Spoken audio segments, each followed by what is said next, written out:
ውጤት የተነሳው በኃይሉ ዮሐንስ ትምህርት በነ ኬኔት ሀገን ትምህርት መርዝ የስተት ትምህርት መርዝ የተበከለ ትውልድ አለ ማለት ነው። ኮኪን ዛሬ አይተናል፣ ካሜራችን ውስጥ ጨምረናል። ኦኬ ከዚህ በኋላ እናያለን። ኦኬ ዝም ብሎ እየተቀለሰለሱ ኢየሱስ ጌታ ነው አሜን ሃሌሉያ ማለት ብቻ አይደለም። ኦኬ ከዚህ በኋላ እናያለን ማለት ነው። እሷ መሰሎች ሌሎች አሉ በዚሁ በኃይሉ ዮሐንስ መረብ ውስጥ የተያዙ ማለት ነው። ኦኬ በመርዝ ትምህርቱ ነድፎ የያዛቸው ማለት ነው። ኦኬ ስለዚህ አሁን አንተ መተህ ኃይሉ እዛ ኮኪ ቤት የነበረው ትምህርት ጥሩ ፍሰቱ በቃ ደስ የሚል እንደው በልልታና በጭብጨባ እያጀብነው የምንሰማው ነበር ብለህ አትበለኝ። እንደዛ ብለህ ካልክ ማለት አይደለም። ኦኬ እንደዛ ብለህ ካላልክ እዛ ቀድሞኝ የነበረው ሜላ ነው፣ ቀድሞ የነበረው እነማሚ ናቸው። ስለዚህ እኔ ለብዙ ሰዓት ከሰማው በኋላ አንዴ ኮኪ ስታስገባኝ አንድ አስተያየት ነው የሰጠሁት። ምንድነው ያልኩት? ኃይሉ ዮሐንስ ከድሮ ጀምሮ አውቃለሁ፣ እንትን ፖድካስትህንም ሰምቻለሁ። ዛሬ ግን ኤክስፕሌን ተረጋግተህ እንዳረከው አድርገህ አታውቅም። ብዙ ጊዜ ግጭቶችና ነገሮች ተፈጥረው ትሄድ ነበረ። አሁን ግን ቢያንስ ኤክስፕሌን አደርጋል። ይሄ ጥሩ ነው። ኮኪ ደግሞ እንደዚህ አምጥተሽ ኤክስፕሌን እንዲያደርግ ማድረግሽ መልካም ነው ብያለሁ። በፍጹም ይሄንን እንክርዳድ ትምህርት ይዛችሁ በእርግጥ ቸርች ውስጥም አይቀመጡም፣ ካሉም ኦፊሻሊ አይናገሩም። ያውቃል እግዚአብሔር ሕዝብ ማለት ነው፣ የክርስቶስ ቤተክርስቲያን ያውቃሉ። ይሄን ትምህርት የኛ ወንጌላውያን አማኞች ውስጥ ተወሽቀ እስክንደርስበት ድረስ ማለት ነው፣ ሚዲያም ላይ እስክናገኛችሁ ድረስ እኔና ኢዮስያስ ናቲ ኢዩኤል ነን፣ ሶስታችንን ጠርገን ከሶሻል ሚዲያ ታሪክ ውስጥ ኃይሉ ዮሐንስን አሳያችኋለሁ ምን አይነት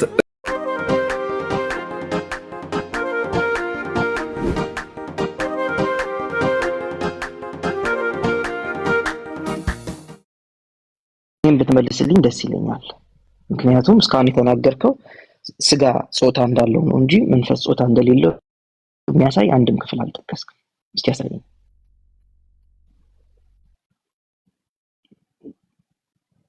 ሚውት አድርገውት ነው? እሺ የለም ሐሳብ የለም እየጠየኩ ነው። የለም ሐሳብ ለምን አታስረዳም? ወይ መንፈስ ጾታ እንደሌለው አሳየኝ የሚለው ጥያቄ ጠይቀኝ። እሺ ጌታ ምሳሌ አድርገው ማቴዎስ ወንጌል ምዕራፍ 22 ላይ ከመጋባት ጋር በተገናኘ የተናገረው ክፍል አለ። ማቴዎስ ወንጌል ምዕራፍ 22 ላይ ማለት ነው። ለጾታ አይደለም ወዳጄ። ከጠየቅ ስማ። አንተ እኮ ልታስረዳም አትችልም። ጠቅሰህ ደግሞ ስመልስልህ ደግሞ መሀል ትገባለህ። ሁለቱም ወዳይ ሆነ ማስረዳት ትክክል አይደለም። ኧረ ጠየቅ ልመልስልህ። ከጠየቅ በቃ አንተ የለህም፣ በቃ አንተ ማስረዳት አትችልም፣ ለእምነት ምንም መጽሐፍ ቅዱሳዊ ድጋፍ የለህም ይማልክ። ስለዚህ እኔን ጠየቅከኝ።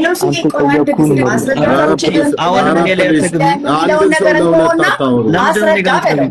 እባክሽ ኮኪ አንድ ሰው ለሁለት አታውሩት አይደለም። ምን ያሁን ወሬ አይደለም።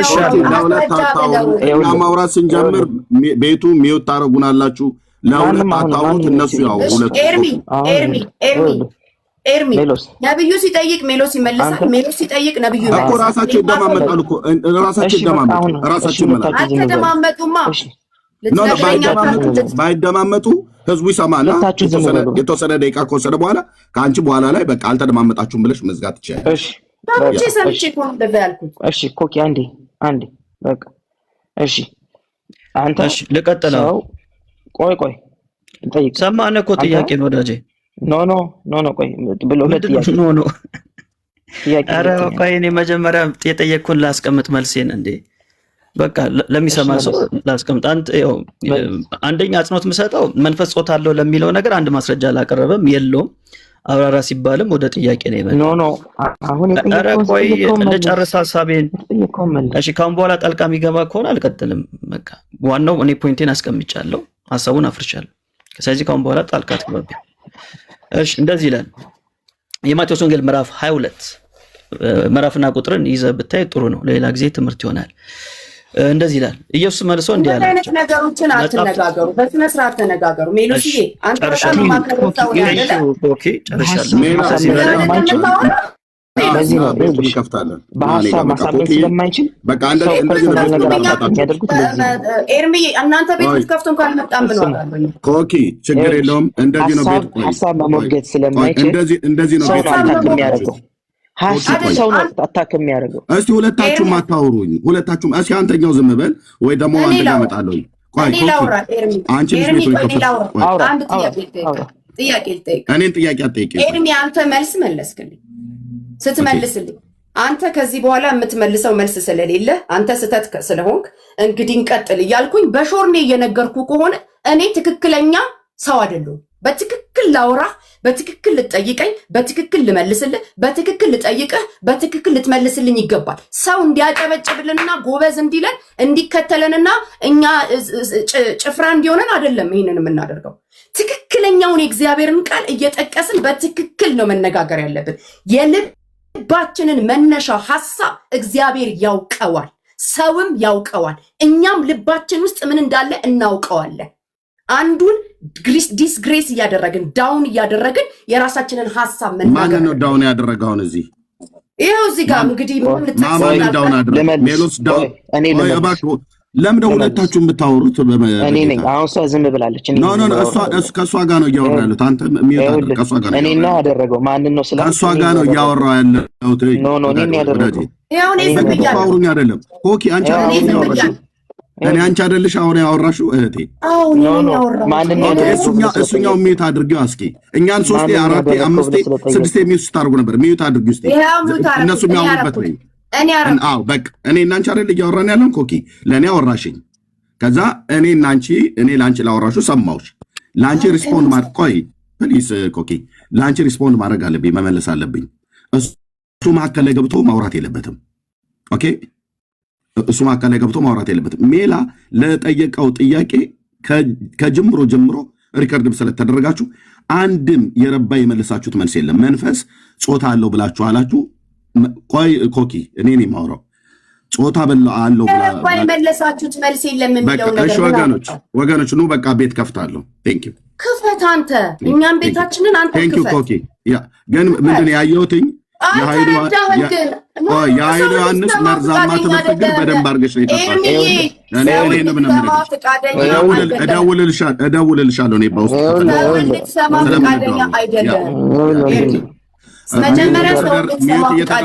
መካከል እየገባችሁ በእንዲህ አይነት ትምህርቱ እንዴት ነው አሁን ከኔ ጋር እንኳን የምትቀጥሉት? እና መጽሐፍ ቅዱሳዊ በሆነ መረጃ ላይ ቆሞ ሊያወራን የሚችል ሰው ካለ ይምጣ። ዛሬ በተነሳው ጉዳይ ላይ ማለት ነው። አሁን ቅድም በተነሳው ጉዳይ ላይ ወንድሜ ሜላ ሲያወራበት የነበረው ጉዳይ ላይ በጥንቃቄ ሊያወራን የሚችል ሰው ርዕሱን ጠብቆ ሊያወራን የሚችል ሰው ካለ ይምጣ ማለት ነው። ወገኖች ታብና ኮፒ ሊንክ ሼር አድርጉት። ጸጋ ይብዛላችሁ።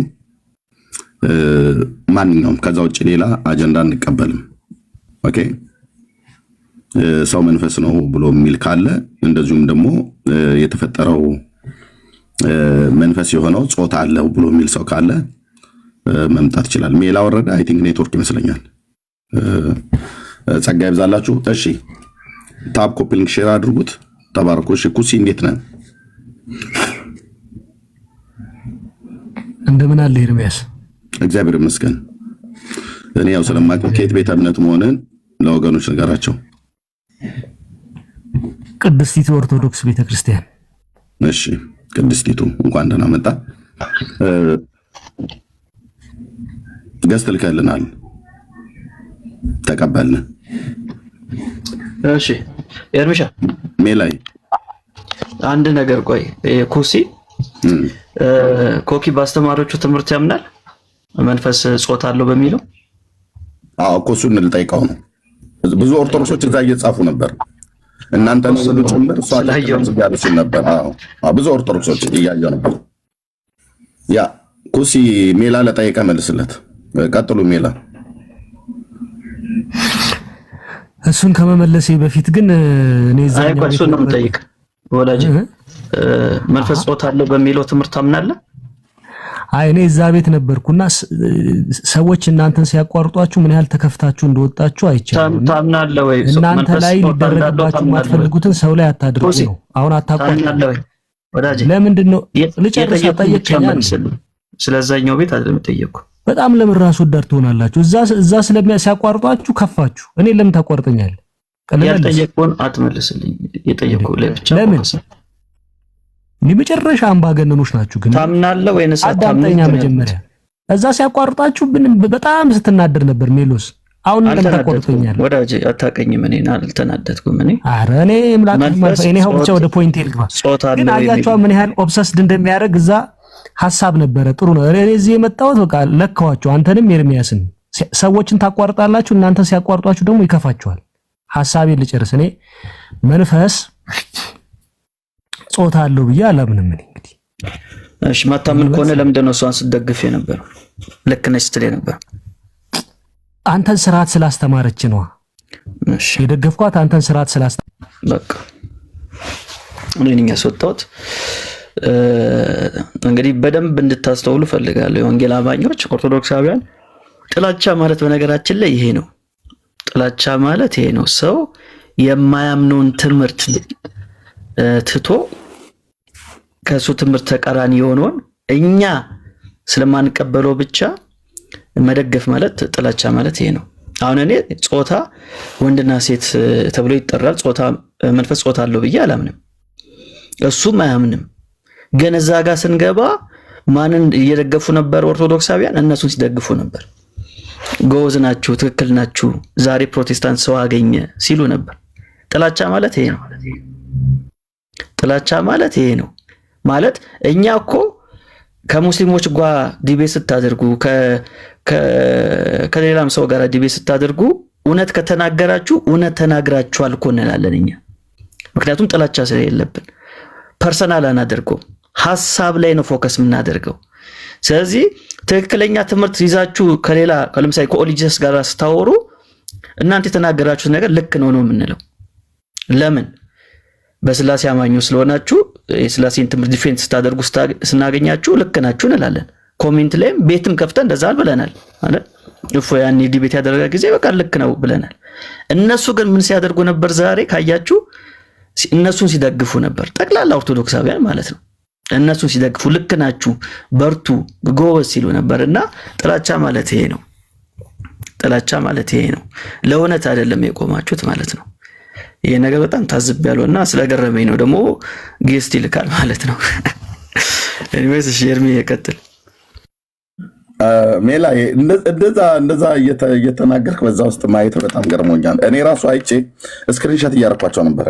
ይቀመጣል አንድ ቀን ገላትያም ሰኔ ጎልጎታም ብሎም አያውቅም። ከገላትያም ጾመኛ ነው፣ ከሰኔ ጎልጎታም ጾመኛ ነው። ያው እንግዲህ ገላትያ መጽሐፍ ቅዱስ ነው፣ ሰኔ ጎልጎታ ደግሞ አርቲ ቡርቲ የሆነው ትምህርት ማለት ነው። ከሁለቱም ጾመኛ የሆነ ማለት ነው። እና ልክ ነሽ በዩ እያሉ ይጽፉ ነበርና ስክሪንሾት አድርጌዋለሁ። ምንድን ነው ኦርቶዶክሳውያን በቃ አይኖ ይገባናል። እናንተ ለአህዛብ ለሙስሊም ማላገጫ ሆናችኋል። በራሳችሁ መጽሐፍቶች በራሳችሁ ሊቃውንት ነን ብለው ያሉ ሰክረው በሚናገሩ ሰካራም ደብተራዎች ማለት ነው። ሰካራም ደብተራ ተዋርዳችኋል አደባባይ ላይ። ኦኬ፣ እሱን ነገር እኛ ስላልደገፍንላችሁ ከዋሃብያ ጋር ቆማችሁ ተሰልፋችሁ ተኝታችሁ ምናምን ነገር አላችሁ። እዛው ዳርህን ትይዛለህ ብራዘር። ቤንቴ እንደዚህ አይነት ነውራም አይደለም፣ ህሊና አለን። ኦኬ፣ በሐሳቡ ላይ ሐሳብ ነው የሰጠኑ፣ የመስጠት መብት አለ። ምክንያቱም ትምህርተ ሥላሴ የኛም ትምህርት ስለሆነ ስለሚመለከተን።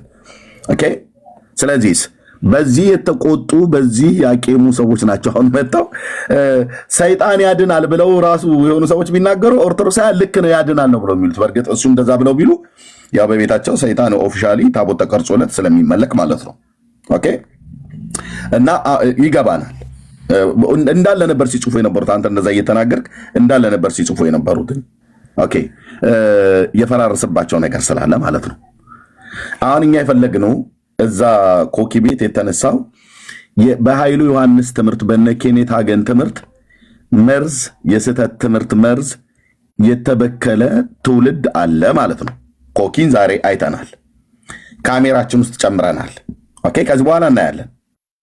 ኦኬ፣ ዝም ብሎ እየተቀለሰለሱ ኢየሱስ ጌታ ነው አሜን ሃሌሉያ ማለት ብቻ አይደለም። ኦኬ፣ ከዚህ በኋላ እናያለን ማለት ነው። መልስ ነው መስጠት ያለበት። ኦኬ፣ ዘፍጥረት መጽሐፍ ምዕራፍ 1 ላይ እግዚአብሔር ሰውን ከመፍጠሩ በፊት ነበረ፣ በመንፈስ ፈጥሯቸው ነበረ። ያ የተፈጠረው ወንድና ሴት አድርጎ ነው የፈጠረው መንፈሳዊ ዓለም ላይ። አዎ አለ።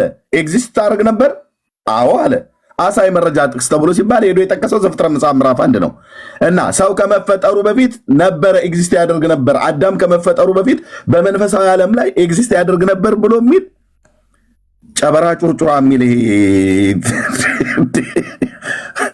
እንዲህ አይነት ግራ የገባው ትምህርት ማለት ነው። እሷ በየመካከል ታክል እየገባችበት ሚላን አታስወራውም። ሞዴሬቶች አሁን እንግዲህ የአማኞች ቤት ነው። ሞዴሬተሮቿ ደጋግመው ነው ሚውት ያደርጉት የነበረው።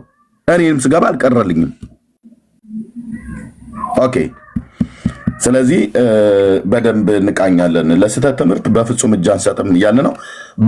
በዛ ትምህርት ግን የምታምኑ ሰዎች ካላችሁ መምጣት ትችላላችሁ። እዛ ቤት የተነሳውን ትምህርት ካላችሁ ያን ትምህርት እናቀነቅናለን ብላችሁ የምትሉ ሰዎች ካላችሁ ኖ፣ እዚህ የእኔ ሞዴሬተሮች ሚዩት አያደርጓችሁም። ካደረግናችሁ እኔና ሜላ ብቻ ነው የምናደርጋችሁ ሚዩት ማለት ነው። ኦኬ፣ አንድ ነገር ልጨምር። ይቅርታ ኤርሚ።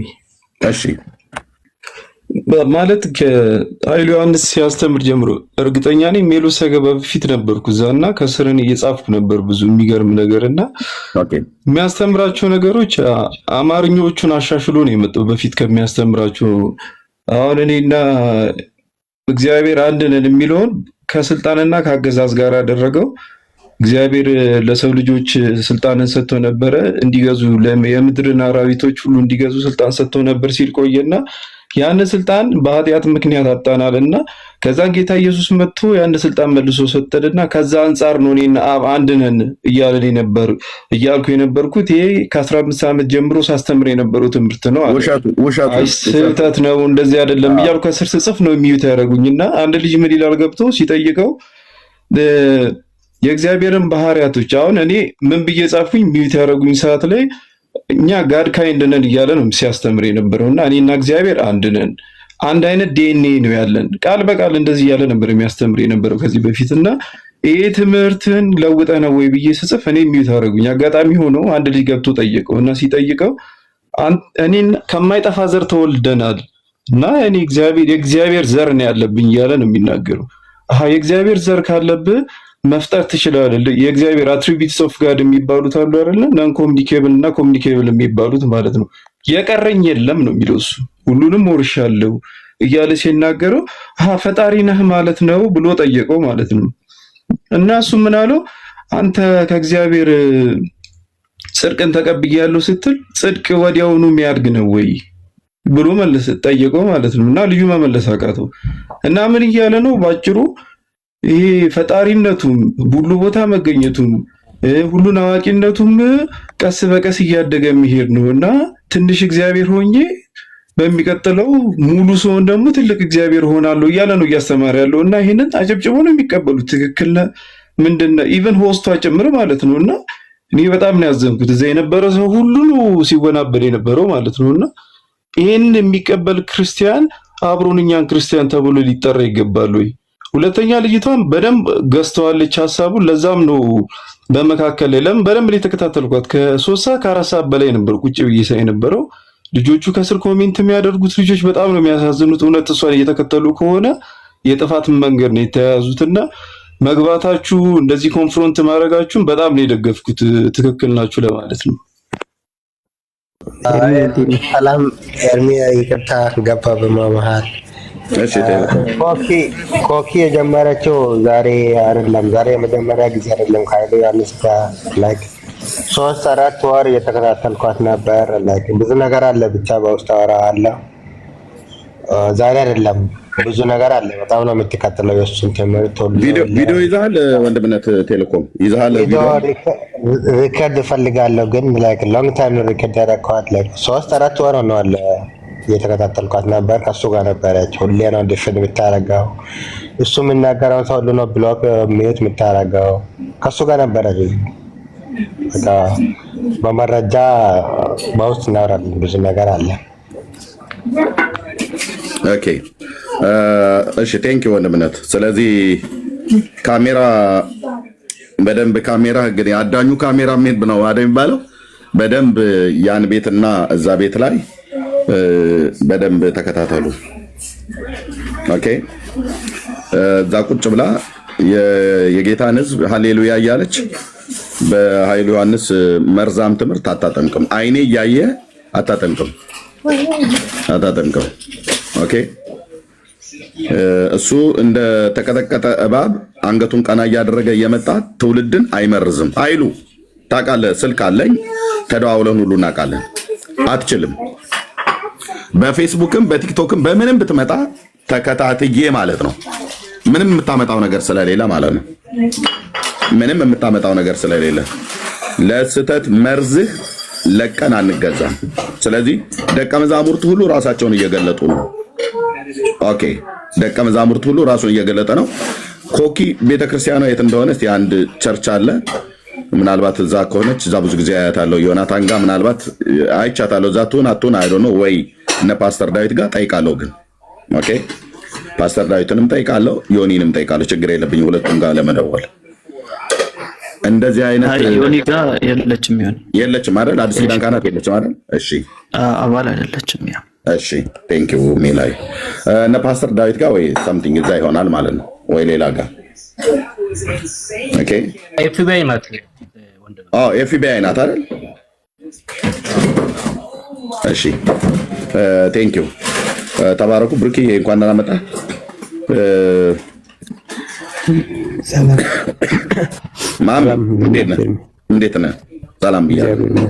ቅድም እኔ ነበርክ ማሜ እዛ? አዎ መጀመሪያ ሲጀምሩ አካባቢ ነበርኩ ምናምን። እኛ ፍጡር ነን እሱ ፈጣሪ ነው ሲል እኔ ከታች ከመቼ ጀምሮ እየጻፍኩ ኮሜንት፣ ከዛ ወዲያውኑ ነው ብሎክ ያደረጉኝ ማለት ነው። እና ሆን ተብሎ ነው እየተሰራ ያለው። ባይዘው ምን ያደረጉኝ? ብሎክ አደረጉህ? አዎ ወዲያውኑ ነው ያደረጉኝ። ስለዚህ እና በኋላ ብሎኩን አንስተውት ነው መሰለኝ ስመለስ ኮሜንቱን ዝግ አድርገውታል። አሁን ራሱ እናንተ ስታወሩ ኮሜንቱ ዝግ ነበር እኔ ላይ። ምን መሰለህ ባይዘው አሁን እናንተ የምትሰሩት አቅጣጫ ላይ እኔ እጄን አላስገባም። እናንተ እንዲሰሩ ነው የምፈልገው። እዚህ ጉዳይ ላይ ግን አብሬ ነው መስራት የምፈልገው። ለምን ይሄ ከቸርች ዲስኮሙኒኬት ነው መደረግ ያለባቸው እና ኃይለ ዮሐንስ እንትን አይደለም። ይሄ ዝም ብለህ ምን ተው ምናምን ጉዳይ አይደለም።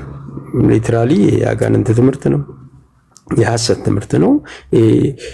ቸርች ዲስኮሙኒኬት ልታደርጋቸው የሚገቡ ሰዎች ናቸው እንጂ ዝም ብሎ ምን ተው ጉዳይ አይደለም የሚወራው ነገር ማለት ነው። እኔ አክት 17 የሚባል ልጅ ያለ ታስታውሰው ከሆነ እኛ ጋር የሚሰራ ላይቭ ላይ ገብቶ ቃል በቃል ጠይቆታል። አንተ እግዚአብሔር ነህ ብሎ ሲጠይቀው ሙስሊሞች ባሉበት አዎ እኔ እግዚአብሔር ነኝ የሚል ቃል በቃል ነው የተናገረው። ባይዘው እና ኃይለ ዮሐንስ ትምህርቶቹን እናውቃለን። ሁሉን አውቃለሁ፣ ሁሉን እችላለሁ፣ ኢየሱስ ክርስቶስ ልጅነትና የኔ ልጅነት አንድ አይነት ነው። እንግዲህ ዮሐንስ ወንጌል ምዕራፍ 20 ቁጥር 31 ላይ ኢየሱስ እሱ ክርስቶስ የእግዚአብሔር ልጅ እንደሆነ ታምኑ ዘንድ አምናችሁ በስሙ ሕይወት ይሆንላችሁ ዘንድ ይህ ተጽፏል ያለውን የድነት ወንጌል ነው ያበላሸው ማለት ነው። ስለዚህ እሱ ክርስቲያንም አይደለም፣ በጌታም አይደለም። ልክ ቤተክርስቲያን ውስጥ እንደገባ ሐሰተኛ አስተማሪ ነው የሚቆጠረው። ቤተክርስቲያን ውስጥ ዲስኮሙኒኬት መደረግ ያለበት ሰው። ስለዚህ ኤርሚ ይሄ በደንብ መሰራት ያለበት ነው። እኔ ኮኪን በምን በኩል እንዴት እንደገባች አላውቅም።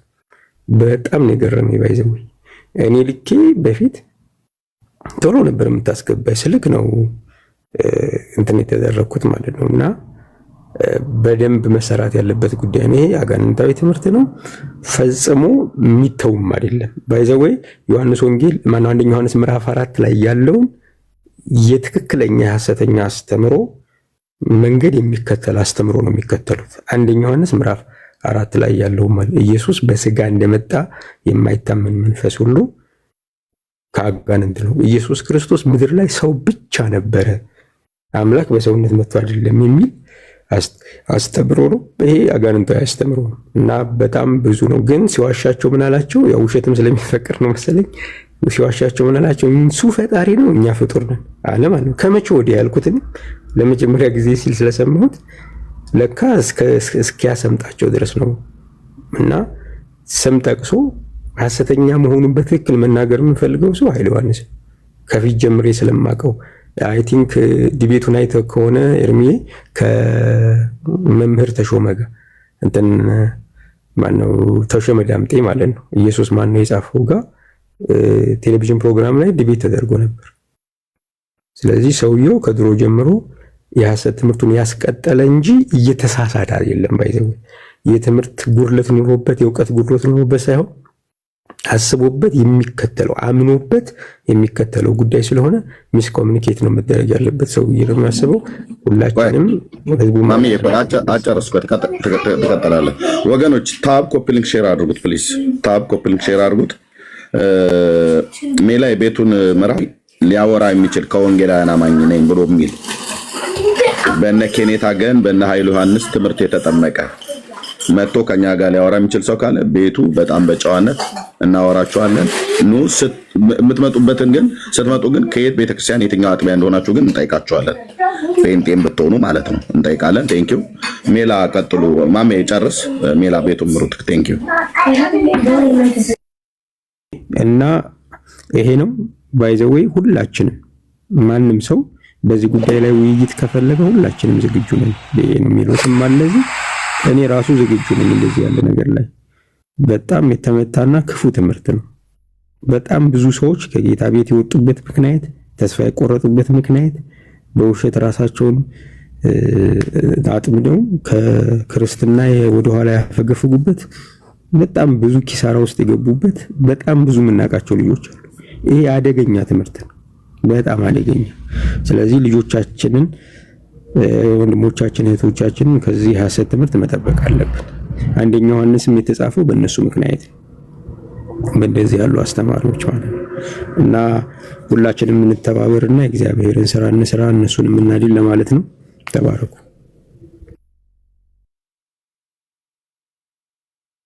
ሌሎስ ከተለ ላይ ካለ ካናገራቸው ከታች ያሉት ኦርቶዶክሶች የሰውም ነው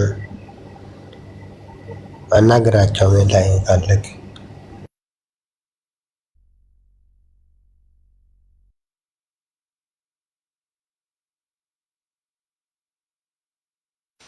ሰላም እንዴት ናችሁ? ሜሎስ ካለህ ብናወራ ደስ ይለኛል።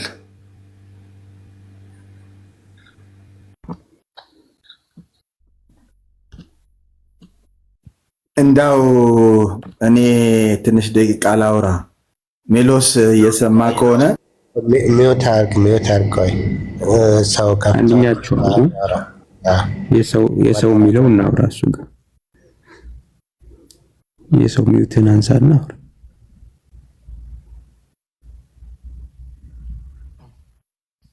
ሜሎስ ጋር ማውራት ፈልጌ ነበረ።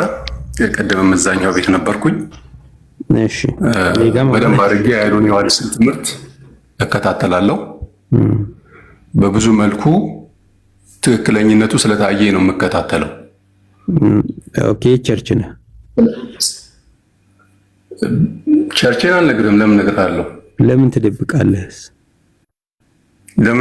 ለምን እነግርሃለሁ? አይ ለምን ትደብቃለህ ብዬ ነው። መቼም እኔ አሁን ሙሉ ወንጌል ነኝ እነግርሃለሁ። ምን አንተም ለምን ትደብቃለህ? አዎ ጥሩ አድርገሃል።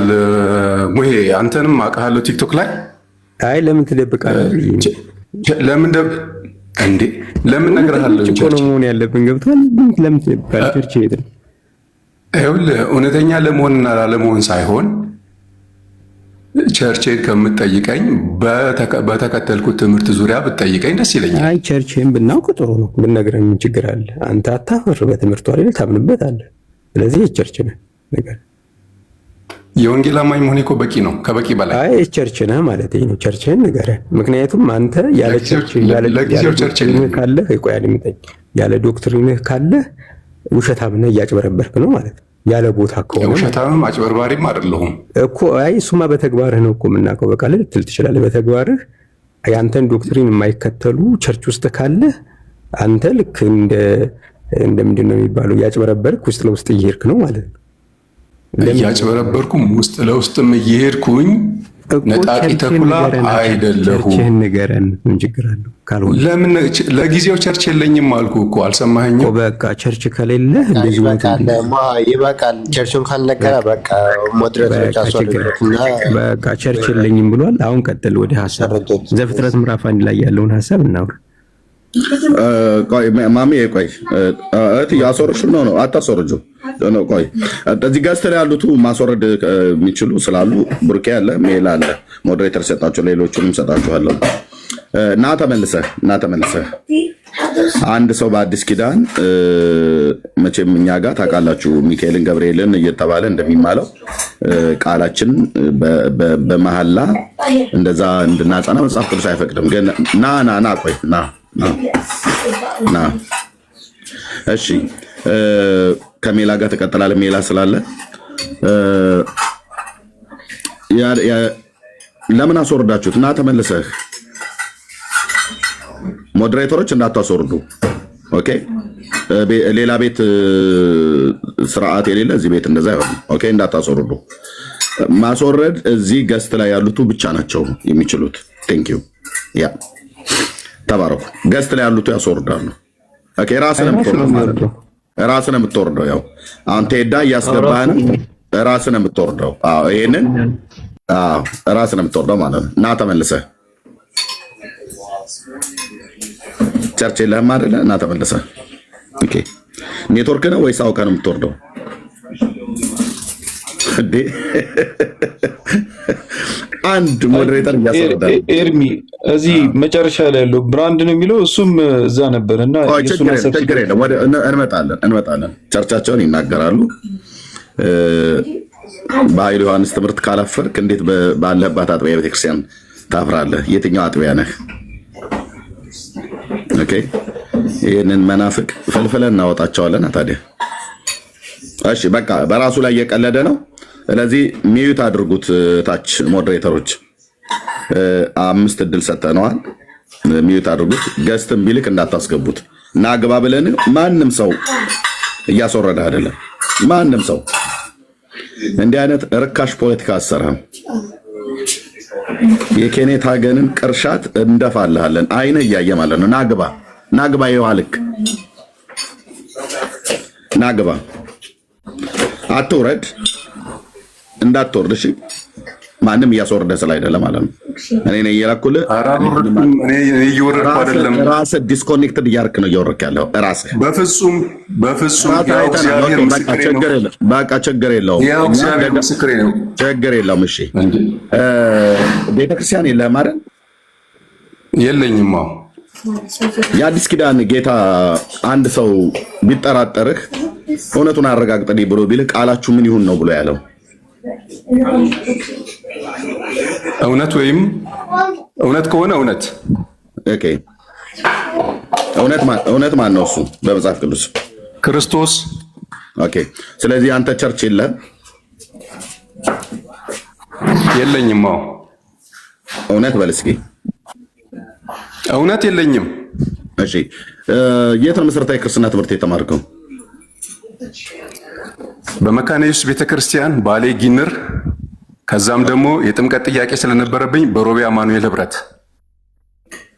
ኦኬ አሁን ግን መካነ ኢየሱስ ቤተክርስቲያንም ወይ ደግሞ አማኑኤል ቤተክርስቲያንም አይደለም ማለት ነው ረጅም ዓመት አልሄድኩኝም ኦኬ በቃ ስለዚህ ከቤተክርስቲያን ውጪ ስለሆነ አሁን ለሚጠይቀው ጥያቄ ሁሉ የመካነ ኢየሱስ ቤተክርስቲያን ትምህርት አይደለም የአማኑኤልን ቤተክርስቲያን ትምህርት አይደለም ያ ትምህርቱን ያገኘው እሱ እንግዲህ ከኃይሉ ዮሐንስና የነፍስ አባቱ ስለሆነ ከሱ ነው የተማረው ማለት ነው ሜላ የመቀጠል ትችላላችሁ ቴንክ ዩ ልጆቼ ሆልዴ ላይ ናቸውና የነሱ ድምጽ እንዳይገባ ብዬ ነው እዚህ ከነሱ ጋር ብሬ ስላለሁ ቀጥል ግን አለው ቴንክ ዩ ማሜም ስላለ ቀጥሉ ሜላ ያ እሺ ይቻላል ምናልባት ማሜ ስለጀመርክ መቀጠል ከፈለክ ሜላ ቀጥል ችግር የለውም እሺ መንፈስ ጾታ አለው ብለህ ነው የምታምነው ጾታ ያለው ስጋ ነው መንፈስ የለውም መንፈስ ጾታ የለውም ኦኬ እሺ ታዲያ የትኛውን አምነህ ነው ለመነጋገር የገባው እኔ ቅድም ሳልሰጠው ቅድም ልገባ ሞክሬ ነበረ እዛም ገብቼም ተመልሼ ሲያስወጣ የነበረ ኔትወርክ መሰለኝ የሰው ፍጥረት የሚጀምረው በእግዚአብሔር ከመታሰብ ነው ሰውን በመልካችን እንደ ምሳሌያችን እንፍጠር ባለበት በዛ ሐሳቤ ውስጥ የሰው ልጅ ተፈጠረ። መፍጠር ሲጀምር ደግሞ በእግዚአብሔር መልክና ምሳሌ የሆነው መንፈሳዊ ማንነቱ ተፈጠረ። ያረላ አካሄዱ መንፈሳዊ ማንነት ከዛ በኋላ መንፈስ የሆነው ማንነት ይሄ መንፈስ የሆነው ማንነት ሰው ተብሎ የተጠራው ማለት ነው። ኦኬ ሰው ተብሎ የተጠራው የመንፈስ ማንነት ነው። መጀመሪያ እግዚአብሔር የፈጠረው መንፈሱን ነው። የሰውን መንፈስ ነው የፈጠረው። እሺ ማስረጃ ሳይኝ መጀመሪያ መንፈሱን የፈጠረው ሚል እዛው ዘፍጥረት ላይ እኮ ያለ ነው። ቁጥር ስንት? ከ26 ጀምሮ ምዕራፍ 1 ከ26 ጀምሮ ያለውን ክፍል ስታነብ ይህንን ነው የሚነግርህ። አይነግረኝም። ከዛ ይህንን አይነግረኝም። መንፈስ ነው መጀመሪያ የተፈጠረው አይልም። ቃል በቃል መንፈስ ነው አይልህም። ሐሳቡን ልውረድልህ፣ ከተሳሳትኩ ታርመኛለህ። አይ ይላል ስላልከኝ ታገኘዋለህ ስላልከኝ አላገኘሁትም። ይሄ ሐሳብ ነው ያለው። ሰው በመልካችን እንደ ምሳሌ እግዚአብሔር እኮ መንፈስ ነው። በመልኩና በምሳሌ የፈጠረው መንፈሱን ነው። የሰውን መንፈስ ትንሽ ጠብቀኝ። የፈጠረውን ያ መንፈሳዊ ማንነት ወይም መንፈሳዊ ሰውነት መያዣ ሲያበጅለት ከምድር አፈር አበጀው። ለምን? ወደዚህ ምድር ለማስገባት ሰውን ከመንፈስ ዓለም ወደዚህ ምድር ለማስገባት ግዴታ ከዚህ ምድር ጋር ኮንታክት የሚያደርግበት አካል ያስፈልገዋል። ይህን አካል ደግሞ ከምድር አፈር አበጀበት። ከየት ነው ያመጣው? ያንን መንፈስ እግዚአብሔር ከየት ነው ያመጣው? ያንን መንፈስ ከየት ነው እግዚአብሔር ያመጣው? ካለመኖር ነው ወደ መኖር ያመጣው። ሲያመጣው ስጋ አልነበረው? ስጋ አልነበረውም። መጀመሪያ ስጋማ ከምድር አፈር ነው የተበጀለት። እሺ ወደ ስጋ ከመግባቱ በፊት የት ነበር ያ መንፈስ? በእግዚአብሔር ዘንድ ነበረ። መንፈሱ ያንተ መንፈስ ከእግዚአብሔር ጋር ነበር። የእኔ መንፈስ ሳይሆን ተረጋጋ። የሰው ልጅ መንፈስ የሰው ልጅ መንፈስ ተረጋጋ። ከእግዚአብሔር ጋር ነበር። ተረጋግቼ እያወራሁ ነው ወዳጄ። ተረጋግቼ ነው የማወራው። የሰው መንፈስ ምንለው አንድ ነው ማለት? የኔ መንፈስና ያንተ መንፈስ አንድ ነው? ሶርሱ አንድ ነው አይደለም? መንፈሱ አንድ ነው ወይ? የኔና ያንተ መንፈስ በስፒሪቹዋል ስትለያየውማ እኔ ነኝ አንተ ነህ። በጣም ጥሩ። ስለዚህ እዚህ ጋራ ወደ ስጋ ከመግባቱ በፊት የነበረው መንፈስ የማን መንፈስ ነው? ሰው ተብሎ የተጠራው ሰው ደግሞ ተብሎ የተጠራው ጠቅላላ ስም ደግሞ አዳም የሚል ስም ከዛ በኋላ ተሰጠው እኮ። ይህ መንፈስ ከእግዚአብሔር ጋር ነበር ነው ያልከኝ? በእግዚአብሔር ዘንድ ነበረ። ምክንያቱም ፈጣሪው እግዚአብሔር ነው፣ አድራጊው እሱ ነው። ይህንን መንፈስ ነው የፈጠረውን መንፈስ ወደ ስጋ ውስጥ ያስገባው። እሺ ይህ መንፈስ ወደ ስጋ ውስጥ ከመግባቱ በፊት ከእግዚአብሔር ዘንድ ነበር የሚለውን አሳየን፣ ማስረጃ። ቃል በቃል ነው ከቦታው የምትፈልገው? ከቦታው አሳየን። ይሄንን ቦታው አሳየን። የሰው መንፈስ በእግዚአብሔር ዘንድ ነበር የሚለውን አሳይ። እንዲህ የሚል ቃልማ ቃል በቃል እኮ ፈልጌ አላመጣልህም። የለም የሌለ ነገር ነው የምታምነው ነው አይደለም? የሌለ ነገር ሳይሆን እንዴት እየመጣ እንዳለ ዘፍጥረት አንድን እኮ እያብራራውልህ ነው። ዘፍጥረት አንድ ላይ እግዚአብሔር መንፈሱን ፈጥሮ ከዛ በኋላ መንፈሱን በሰው ዘንድ አድርጎ ስጋ ፈጥሮ ከዛ ያ መንፈስ ስጋ ውስጥ አስገባ የሚል ሐሳብ የለውም። አይደለም። እግዚአብሔር የፈጠረው መንፈሳዊ ሰውነታችንን ነው። መንፈሳዊ ሰውነታችንን መያዣ ላይ በጅለት ስጋን ከምድር አፈር አበጀ፣ ወደዚህ ምድር አስገባው። እፍ ብሎ የህይወት መንፈስ እሱን አሳይ። ይህ መንፈስ እግዚአብሔር መጀመሪያ የፈጠረው መንፈስ እንደሆነ አሳይ ነው ያልኩህ።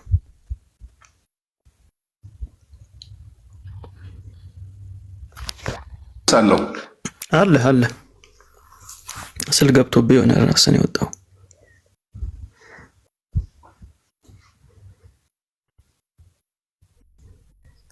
እሺ የሰው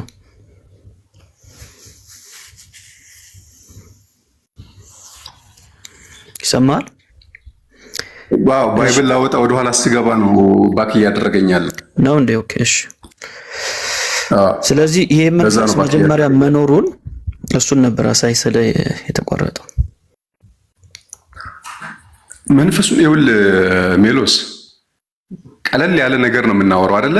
ዘፍጥረት 1 ከ26 ጀምሮ ስናይ ሰውን በመልካችን እንደ ምሳሌያችን እንፍጠር አለ። እሺ ይሄ ግልጽ ነው አይደለ?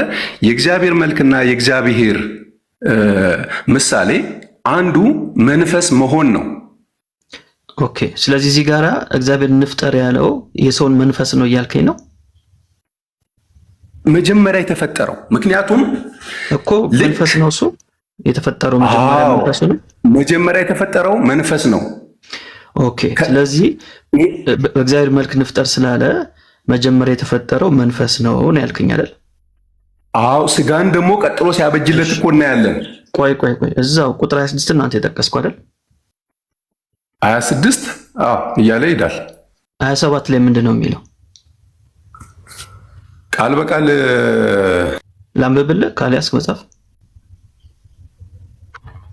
ቅዱስ ቤት ስላለ ነው። እኔ ልጆች እንዳረብሽ ቢውጭ ነኝ ያለው እኮ በቃ ችግር የለውም። እኔ ላንብብልህ ስማኝ። እግዚአብሔርም ሰውን በመልኩ ፈጠረ፣ በእግዚአብሔር መልክ ፈጠረው፣ ወንድና ሴት አድርጎ ፈጠራቸው ይላል። ፈጠራቸው ወንድና ሴት አድርጎ ፈጠራቸው የሚለው ይሄ በእግዚአብሔር መልክ የተፈጠረውን ሰው ነው አይደለም? በእግዚአብሔር መልክና ምሳሌ የተፈጠረውን ሰው ነው። በጣም ጥሩ። ስለዚህ በእግዚአብሔር መልክ የተፈጠረው መንፈስ ነው ካልከኝ እዚህ ጋር ወንድና ሴት አድርጎ ፈጠራቸው ነው የሚለው። ቅድም ደግሞ መንፈስ ጾታ የለውም ብለኛል። አዎ ክላሽ አያደርግም። ምክንያቱም ወንድና ሴት አድርጎ የፈጠራቸው ቀጣይ አካላቸውን ወይም የወንድነትና የሴትነትን አካል የምናገኘው ስጋ ላይ ነው እንጂ መንፈሳቸው ላይ አይደለም። በእግዚአብሔር መልክ ፈጠረው የተባለው ወንድና ሴትን ነው ወይንስ አይደለም? በእግዚአብሔር መልክና ምሳሌ ተፈጠሩ የተባሉት ወንድና ሴቶች ናቸው። ወንድና ሴቶች ግን መንፈሳቸው ላይ ወንድና ሴት በእግዚአብሔር መልክ ተፈጠሩ የተባሉት ወንድና ሴት ከሆኑ ወንድና ሴት ጾታ ነው አይደለም? ወንድና ሴት ጾታ ነው። በጣም ጥሩ። ስለዚህ በእግዚአብሔር መልክ ተፈጠረ ብላንተ ምድብ አንድ አድርገህ ያስቀመጥከው መንፈስ አይደለም ማለት ነው።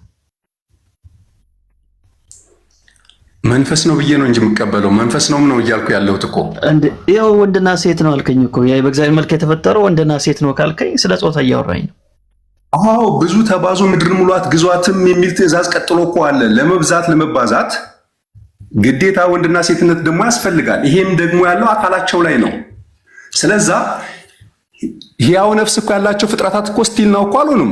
በዘፍጥረት አሁን ባነበብክልኝ ክፍል ላይ መንፈስ ናቸው እንጂ ሕያው ነፍስ ያላቸው ሆነው በስጋ ውስጥ እያደሩ ያሉ ሰዎች እኮ አይደሉም።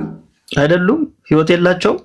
አይ እንዴ ሕይወት እኮ ሕያው ነፍስ እኮ ያለው ስጋ ውስጥ በገባበት ሰዓት ላይ አካሉ መንፈሱ ተቀላቅሎ ሕያው ነፍስ የሚሆን ተንቀሳቃሽ ሰው ሆነ። ያ ከመሆኑ በፊት ግን መንፈስ ነው። መንፈሱ ሕይወት አልነበረው። ሕይወት አለው፣ ነፍስ የለውም ነው የምልህ። ነፍስ ማለት ዕውቀት ክፍል ነው። መንፈሱ ሕይወት አለው ስትለኝ ምን ማለት ነው? ኢሞርታሊቲ ምንድን ነው? ኢሞርታሊቲ ኦር ደግሞ የማይጠፋ መሆን ማለት ነው። የማይጠፋ መንፈሱ የማይጠፋ የማይሞት። ስለዚህ እዚህ ጋራ ወንድና ሴት አድርጎ ሲፈጥራቸው እግዚአብሔር የማይሞት አድርጎ ፈጥሯቸዋል። ምንድን ነው የጎደላቸውን ያልከኝ? ነፍስ የላቸውም፣ ስጋ የላቸውም። ኧረ ተው። ነፍስና ስጋን ለማግኘት ደግሞ አደረጋቸው የሚለው ስጋ ነው አላልከኝም እንዴ? ወዴት ነው የምትሄደው? አይደለም ሜሎስ ይኸውልህ ወደፊት አንዴ ወደኋላ አትመልሰኝ። ወደፊት የምንሄድ ከሆነ ወደፊት እንሂድ፣ ስቴፕ ባይ ስቴፕ።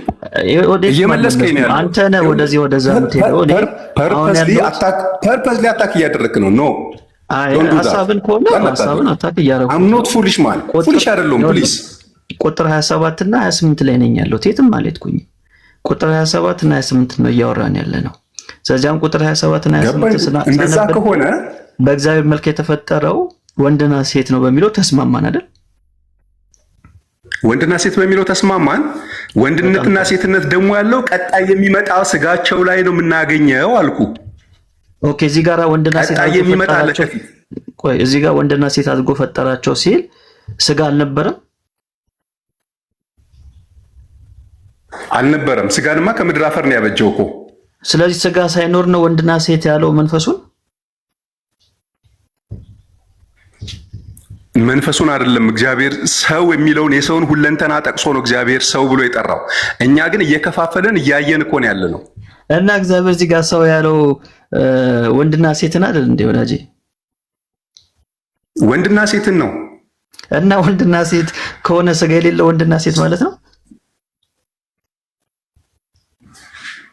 ወንድና ሴት እኮ የሰው ሁለንተና ሰው፣ መንፈስ፣ ነፍስ፣ ስጋ ነው አይደል እኮ። እዚህ ጋር ወንድና ሴት የተባለው ስጋ የሌለው ወንድና ሴት ነው ወይ?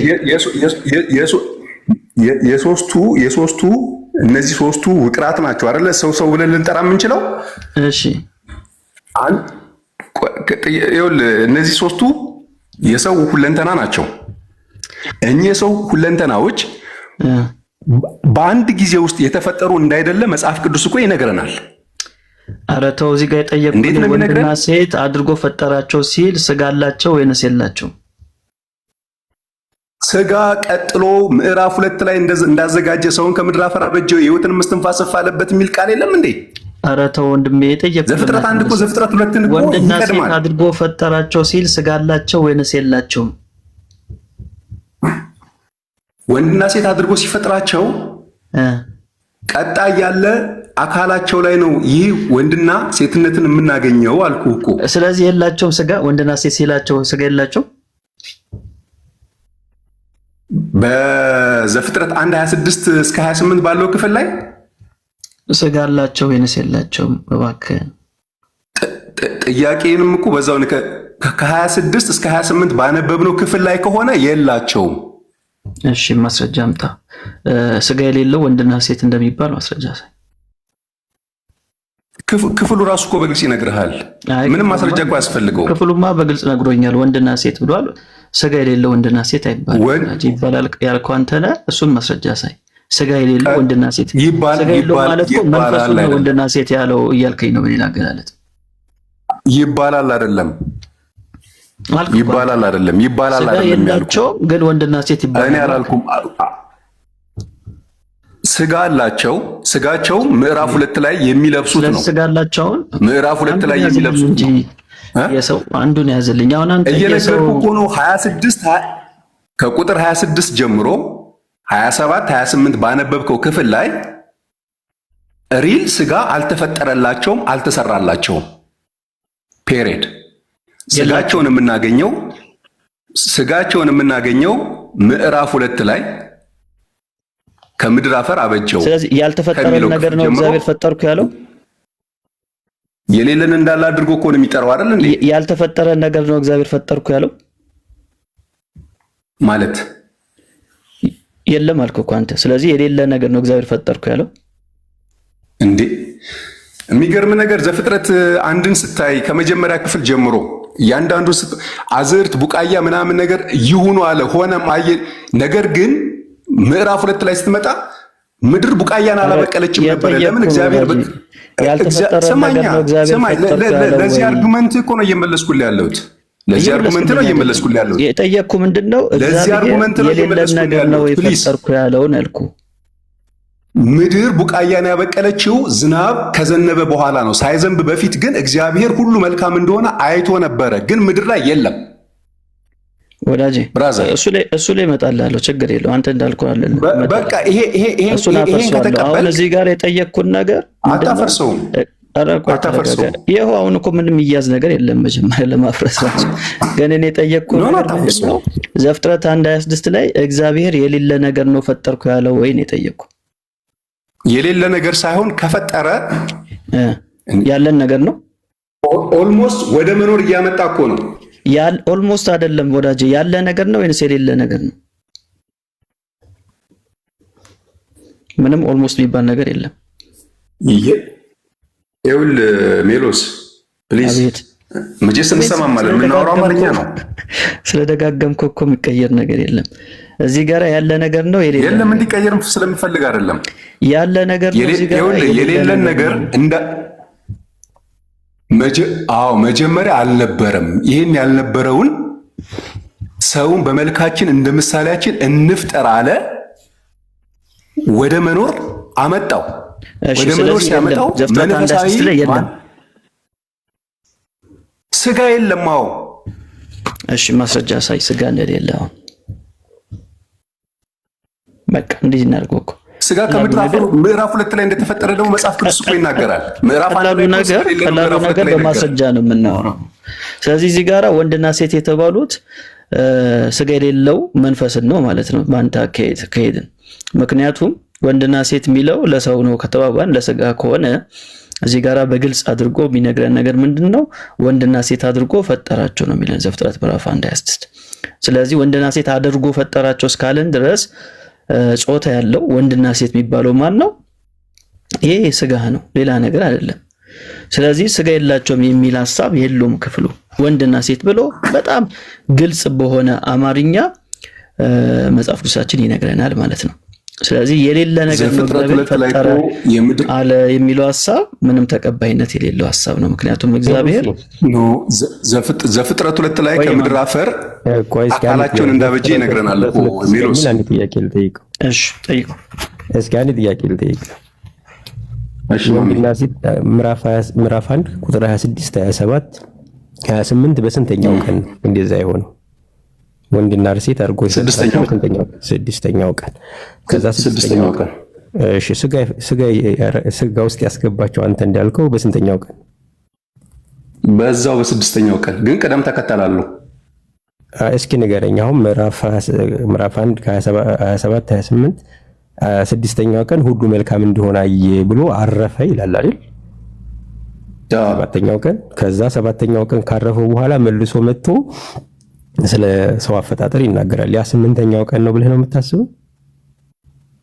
አይደለም፣ በፍጹም። ስድስተኛው ቀን ሰርቶ ጨረሰ፣ ሰባተኛውን አረፈ እኮ። ስድስተኛው ቀን እኮ ወንድና ሴት አድርጎ ፈጠራቸው ሲል ይህንኑ ስድስተኛ ቀን ነው። ምክንያቱም ወንድና ሴት አድርጎ የፈጠራቸው ከምድር አፈር ሲያበጃቸው ነው። እሱ ትንታኔ ነው እንጂ ሌላ ክፍል አይደለም። አንዴ ልጨርስልህና እሺ፣ አንድ ጥያቄ ልጠይቅህ። ሁሉም የተከናወነው መልስልሃለሁ። እሺ፣ አንድ ጊዜ ተሰማኝ። አንድ ጥያቄ ልጠይቅህ ማሜ። ልጨርስልህና ትጠይቀኛለህ። ሁሉም የተከናወነው ስድስተኛ ቀን ላይ ነው። ወንድና ሴት አድርጎ ፈጠራቸው የሚለው ቃል የተፈጸመው ያው ስድስተኛ ቀን ነው። ዝርዝር ሐሳቡን ነው ምዕራፍ 2 ላይ ያብራራውኝ። ምዕራፍ 2 ሌላ ቀን አይደለም፣ ሌላ ሐሳብ አይደለም፣ ማብራሪያ ነው። አንተ እንዳልከው ምዕራፍ 1 ቁጥር 27 ላይ ወንድና ሴት አድርጎ ፈጠራቸው እንጂ ሊፈጥራቸው አሰበ ጀመራቸው አይደለም። ወንድና ሴት አድርጎ ፈጠራቸው። ወንድና ሴት አድርጎ ፈጠራቸው ማለት ጾታ ያላቸው ናቸው ማለት ነው። ተፈጥረዋል ኦልሬዲ። ምዕራፍ 1 ቁጥር 27 ላይ አንተ ቅድም ምን ብለሃል? እዛ ላይ ስጋ የላቸውም መልክ እንዴ ተውጂ ፈጠራቸው ብሏል ነው እንጂ ሊፈጥር ጀመረ አይደለም። ፈጠረ፣ ተከናውኗል ኦልሬዲ ማለት ነው። አሁን እዛ ላይ አንተ ስጋ የለውም ካል ከተሳስተሃል ብዬ ማስብ። አሁን ጥያቄ ማቅረብ ትችላለህ ማሚ። ቴንክ ዩ።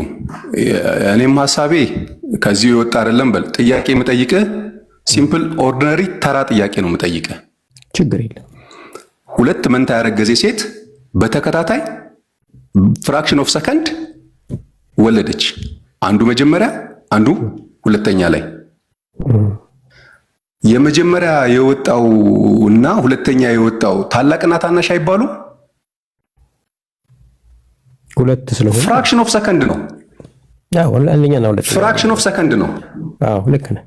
አንደኛና ሁለተኛ። ከዛስ ታላቁ መጀመሪያ የወጣው ልክ እንደ ኤሳውና እንደ ያዕቆብ ማለት ነው አይደል? እሺ ቀጥል። ብራቮ። ልክ እንደዚሁ በስድስተኛው ቀን ሰውን ሲፈጥር እንፍጠር ባለበት ሰዓት ሰውን በመልኩ በምሳሌው ሲፈጥር የመጀመሪያው ከጭቃ የተሰራው ዓይን፣ አፍንጫ፣ ጆሮ ያለው አካል አይደለም። ይሄን አካል ለመያዣነት ወይም ደግሞ ያን የፈጠረውን ሰው ከቶ ወደ ዓለም የሚያስገባበት ልክ አዲስ ኪዳን ላይ በኩሩን ወደ ዓለም ሊያስገባው በፈለገበት ጊዜ ስጋ እንዳዘጋጀለት ከምድር አፈር የተሰራውን አካል ያዘጋጀለት አስቀድሞ የፈጠረው እንደሱ አይልማ። የሰውን መንፈስ ትንታኔውን ነው እየነገርኩ ያለሁት። አይልማ። ቁጥር 26 ትንታኔውን ነው እየነገርኩ ያለሁት። ቆይ አንድ ጊዜ ቁጥር 26 ላይ እንፍጠር ብሎ ተናገረ። ቁጥር 27 ላይ ፈጠረ። ቁጥር 26 ላይ እንፍጠር ሲል ቁጥር 27 ላይ ፈጠረ ይላል። ምን ፈጠረ? ወንድና ሴት ፈጠረ ይላል። ባለቀ። ወንድና ሴት ቅደም ተከተላቸውን ደግሞ ምዕራፍ 2 ላይ አሳይቶናል። ወንድን መጀመሪያ ፈጠረ፣ ከወንድ ደግሞ ሴትን ወሰደ። አንተ ላልከው ቅደም ተከተል ብቻም ሳይሆን መጀመሪያ የፈጠረውን ሰው መጀመሪያ አሁን ምዕራፍ 2 ላይም ስትመጣልኝ ማለት ነው ሰውን ከምድር አፈር አበጀው። አንዴ ቆይ ይቅርታ ወገን፣ ታብና ኮፕሊንግ ሼር አድርጉት። ከታች ያለው ሰው ብራንደር ነው ገስት ላይ ያለው። አቤት። ሰላም ነው? ሁሉ መልካም እግዚአብሔር ይመስገን። በዚህ ርዕስ ጉዳይ ልታወራን ኤርሚዬ አይደለም ኮኪ ቤት በነበረው ጉዳይ ላይ ቀደም ብሎ ኃይሉ መጥቶ በተናገረው ነገር ኃይሉ በጣም ከዚህ በፊት ከነበረው ሪጂድ ከሆነው አመለካከቱ በጣም ሶፍት ሆኖ እኔ ልል የፈለግኩት ብሎ ብዙ ሰዓት ከ3-4 ሰዓት በላይ ቁጭ ብለን ነበርና እሱ ሲያስረዳ በነበረበት ሰዓት ከዚህ በፊት የነበረውና እኛም ድሮ የተነገረን የሰማ ነው አሁን በጣም በትክክል መንገድ ሲያስረዳ እንደነበረ ስንሰማ ነበርና ኮኪም ያንን ጥያቄ እየጠየቀች እንዲያስረዳ እንዲትል ነበርና ለምን እንዲያልክ እስቲ አስረዳን እየተባለ የነበረ ኮሚኒኬሽን ነበርና ከዛ በኋላ ነው ነገሮች ድንገት ሜሎስ ሲመጣ ጥያቄም አላቀረበም፣ ነገሮች ወደ ሌላ ሄዱት እንጂ በእውነት ኤርሚ ጥሩ ትምህርት ማለት እናንተ ከዚህ በፊት ሁላችንም እንደምናውቀው አይነት አይደለም። እኔም ሃይስኩል እያለው እንደምንሰማው አይደለምና ለየት ያለ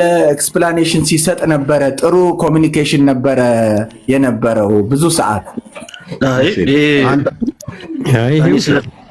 ውሸት ነው። እኔም ስለነበርኩ ረጅም ሰዓት ነው የሰማሁት። ኃይለ ዮሐንስ በባህሪው ምን መሰላችሁ? ኃይለ ዮሐንስ አንድ ጊዜ ተሾመ ዳምጤ ጋር በቀረበ ጊዜ ሁሉን አውቃለሁ ብለሃል ስለው አላልኩም አለው። ቪዲዮ ከፈተለት። ከዛ በኋላ ይሄንን ቃል አስተምሯል። ኃይለ ዮሐንስ እንደዚህ ነው የሚያደርገው። ሲቀርብህ እንደዚህ አላልኩም ይልህና ትንሽ ቆይቶ ወደ ትምህርቱ ሲገባ እንደዛ ብሎ ነው የሚያስተምረው። ቅድም ፍጡር ነን እኛ እሱ ፈጣሪ ነው አንገናኝም ብሎ ሲያበቃ መልሶ ያንኑ ቃል ደግሞታል ሲያብራራ ውስጥ ላይ። እኔ በደንብ ስከታተለው ነበር ከድሮ ጀምሬ ስለማቀው እንዳይመስላችሁ። መጽሐፍ ቅዱስን በትክክል ካላየ ነው የሐሰት ትምህርትን መለየት አንችልም። ኃይለ ዮሐንስ ስለ እምነት ሲያስተምር እንኳን ሊትራሊ ውሸት ነው የሚዋሸው። ለምሳሌ ምን ይላል? እምነት ኃይል ነው፣ ይህ እምነት የወረስነው ከእግዚአብሔር ነው፣ እግዚአብሔር ራሱ አምኖ ነው የሚያደርገው ብሎ ነው የሚያስተምረው። ይሄንን ይችኛዋን ቃል ሲነገር ይችን የመጨረሻዋን አሁን ያልኳትን ነገር ሲናገር ብዙ ሰው አይሰማው በደንብ ካልተከታተልከው በስተቀር። እምነት እግዚአብሔር የሚያምናል ብሎ ነው የሚያምነው እሱ። እኔ ጽሁፎችን ማንበብ በደንብ የሐሰት ትምህርት እንደ እንትን ነው፣ እንደ ጋንግሪን ነገር ነው። የሆነ ነገር ላይ ያቆስልና ውስጥ ገብቶ ነው የሚሰራው። እሱ ሊትራሊ ሐሰተኛ አስተማሪ ነው፣ በሐሰት የሚያስተምረው። እኔ ላይቭ ላይ ብቻ ሲያስተምር ነው የማውቀው እንጂ በአካል አላውቀውም። ሰርቦኝም ተነጋግረን ማናውቅ። ግን ትምህርቱ መርዝ ነው የሱ። አዎ ማሜ ገብቶኛል። ግን ምንድነው ሐሳቤ አልጨረስኩምና የነበረው አትሞስፌር እሱ እየተጠየቀ ኤክስፕላኔሽን እየሰጠ ኮኪም እየጠየቀች ሁሉም ሰው እየጠየቀ ነበርና ድንገት መጨረሻ ላይ የተፈጠረው ነገር ኤርሚን ሌላ ነገር እንዳያስብ ወይም ደግሞ መጥፎ ነገር ኮኪ ቤት የተፈጠረ እንዳይመስለው ነው። ድንገት መጨረሻ ላይ የመጣው አለመግባባት መጣ እንጂ ኃይሉ ጋር የነበረው ከኃይሉ ጋር ብራንድ ምን መሰለ፣ ስለ ኃይሉ ዮሐንስ ለኛ አትነግረንም አንተ። ኖ ስለ ኃይሉ አይደለም፣ ስለ ኃይሉ ዮሐንስ አይደለም። ኮኪ ቤት የነበረው አትሞስፌር እሱ በጣም እየተጠየቀ ነበረ እንጂ ለኛ አትነግረውንም አንተ። አዎ ቆይ ትምህርቱን አይደለም። አንድ ጥያቄ ልጠይቅ። ቆይ ወዳጄ፣ እሺ እኔና አብ አንድ ነን ብሏል አይደል? ብሏል። ግን ኤክስፕሌን አድርጎታል። ሜሎስ ኤክስፕሌን ያድርገው። አንተ እኔና አብ አንድ ነኝ ትላለህ? እኔ እኮ ከሃይ ስኩል ጀምሮ የሚያስደነግጥ ነው ማቀው ነው እኮ ትላለህ ወይ? እኔና ቆይ ወዳጄ፣ አንተን የጠየቀው ያንተን እምነት አንተ እኔና አብ አንድ ነን ትላለህ? ሜሎሲ እኔ በጣም ነው ማከብር የምወድ። ይኸውልህ ሚስ አንደርስታንድ አታርገኝ። አንተ ትላለህ ወይ? አንደርስታንድ አታርገኝ። ደግፍ ምናምን አይደለም። ግን ኮኪ ጋር የነበረው ነገር ፖዚቲቭ ስለሆነ የእሷን ነገር በሌላ ለማለት ምኑ ነው ፖዚቲቭ? እኔም ሰምቻለሁ። ኤርሚ ማለት ነው ኤርሚ ስለተሰማው ነው። ኤርሚያስ ሌላ ነገር ስለተሰማው። ወይ ፕሊዝ እኔም ሰማታ የሰማሁት አለ። አሁን ሜላ የጠየቀህን አንተ መልስለት፣ ያንተን ማለት ነው። እኔ እዛ የነበረውን ሜላ ሲያወራ ከገባሁበት ጊዜ ጀምሮ የሰማኋት እሷ ቀጥታ በኃይሉ ዮሐንስ መርዝ የተመረዘች ሴት እንደሆነች ስላየው እዛው ጋር ኮሜንት ጽፌያለሁ፣ ለሚሰሙም ሁሉ ጭምር ማለት ነው። ባይዞ እዚህም ላላችሁ ሰዎች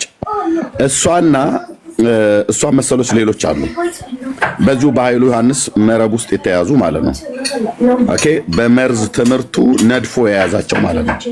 ኦኬ፣ ስለዚህ አሁን አንተ መተህ ኃይሉ እዛ ኮኪ ቤት የነበረው ትምህርት ጥሩ ፍሰቱ በቃ ደስ የሚል እንደው በእልልታና በጭብጨባ እያጀብነው የምንሰማው ነበር ብለህ አትበለኝ። እንደዛ ብለህ ካልክ ማለት አይደለም። ኦኬ፣ እንደዛ ብለህ ካላልክ እዛ ቀድሞኝ የነበረው ሜላ ነው፣ ቀድሞ የነበረው እነማሚ ናቸው። ስለዚህ ከሪም አንተ መተህ ኃይሉ እዛ ኮኪ ቤት የነበረው ትምህርት ጥሩ ፍሰቱ በቃ ደስ የሚል እንደው በእልልታና በጭብጨባ እያጀብነው የምንሰማው ነበር ብለህ አትበለኝ። እንደዛ ብለህ ካልክ ማለት አይደለም። ኦኬ፣ እንደዛ ብለህ ካላልክ እዛ ቀድሞኝ የነበረው ሜላ ነው፣ ቀድሞ የነበረው እነማሚ ናቸው። ስለዚህ ከኔ በፊት እነሱ ነበሩ ማለት ነው። እኔ ከእንቅልፌ ነቅቼ ጠዋት ስለነበር እኔ የመጣሁት ማለት ነው። ስለዚህ ስመጣ እንኳን የሰማሁት ነገር ከሜላ ጋር የሚነጋገሩ የነበረው ራሷ ኮኪም ያ ነብዩም የተባለው ሙሉ ጭምር አጠገብህ ቁጭ ብሎ የሚያወራው ሰው ማለት ነው። ያው እኔ ሰው ሀልክ ብሎ የሚለው ዲመኒክ ትምህርታችሁ ዲመኒክ ነው። ደስ የሚለው ግን ከመካነ ኢየሱስ ከአማኑኤል ሞተ ውጭ ለብቻ እየተንከራተትክ ያለ ከዋክብት ስለሆንክ ምንም ልንረዳ አንችልም። ትምህርትን ሞግታለን። እናንተን ወደ ንስሐ መመለስ ምናልባት የእግዚአብሔር ልጅ መልሶ የመርገጥ ያህል ስለሚሆንባችሁ ጌታ ደግሞ አይረዳችሁም እያልኩ አይደለም። ከዚህ ስህተት እውቀት ውስጥ እንድትወጡ አሁን ሜላ ይጠይቃል አንተን ማለት ነው። ሜላ ይጠይቃል ጥያቄ መልስለት አንተ። አሁን ገብተህ እነ ኮኪ ቤት የነበረው ንግግር ጥሩ ነበር፣ ቆንጅዬ ነበር ፍሰቱ፣ ሜሎ ሲመጣ እኔ በጠበጠው አይነት ነገር ነው እያልክ ያለው። ሜላ ለሚጠይቀው ጥያቄ መልስለት አይደለም። መጀመሪያ ላይ የነበረው ሜላ ይጠይቃል። ሜላ ቀጥሉ። እሺ ሜላ ያው መጀመሪያ እየተጠያየቁ የነበረው ነገር እሱንም እየጠየቁት ኤክስፕሌን እያደረገ ነበር። ባይዘው ሜላ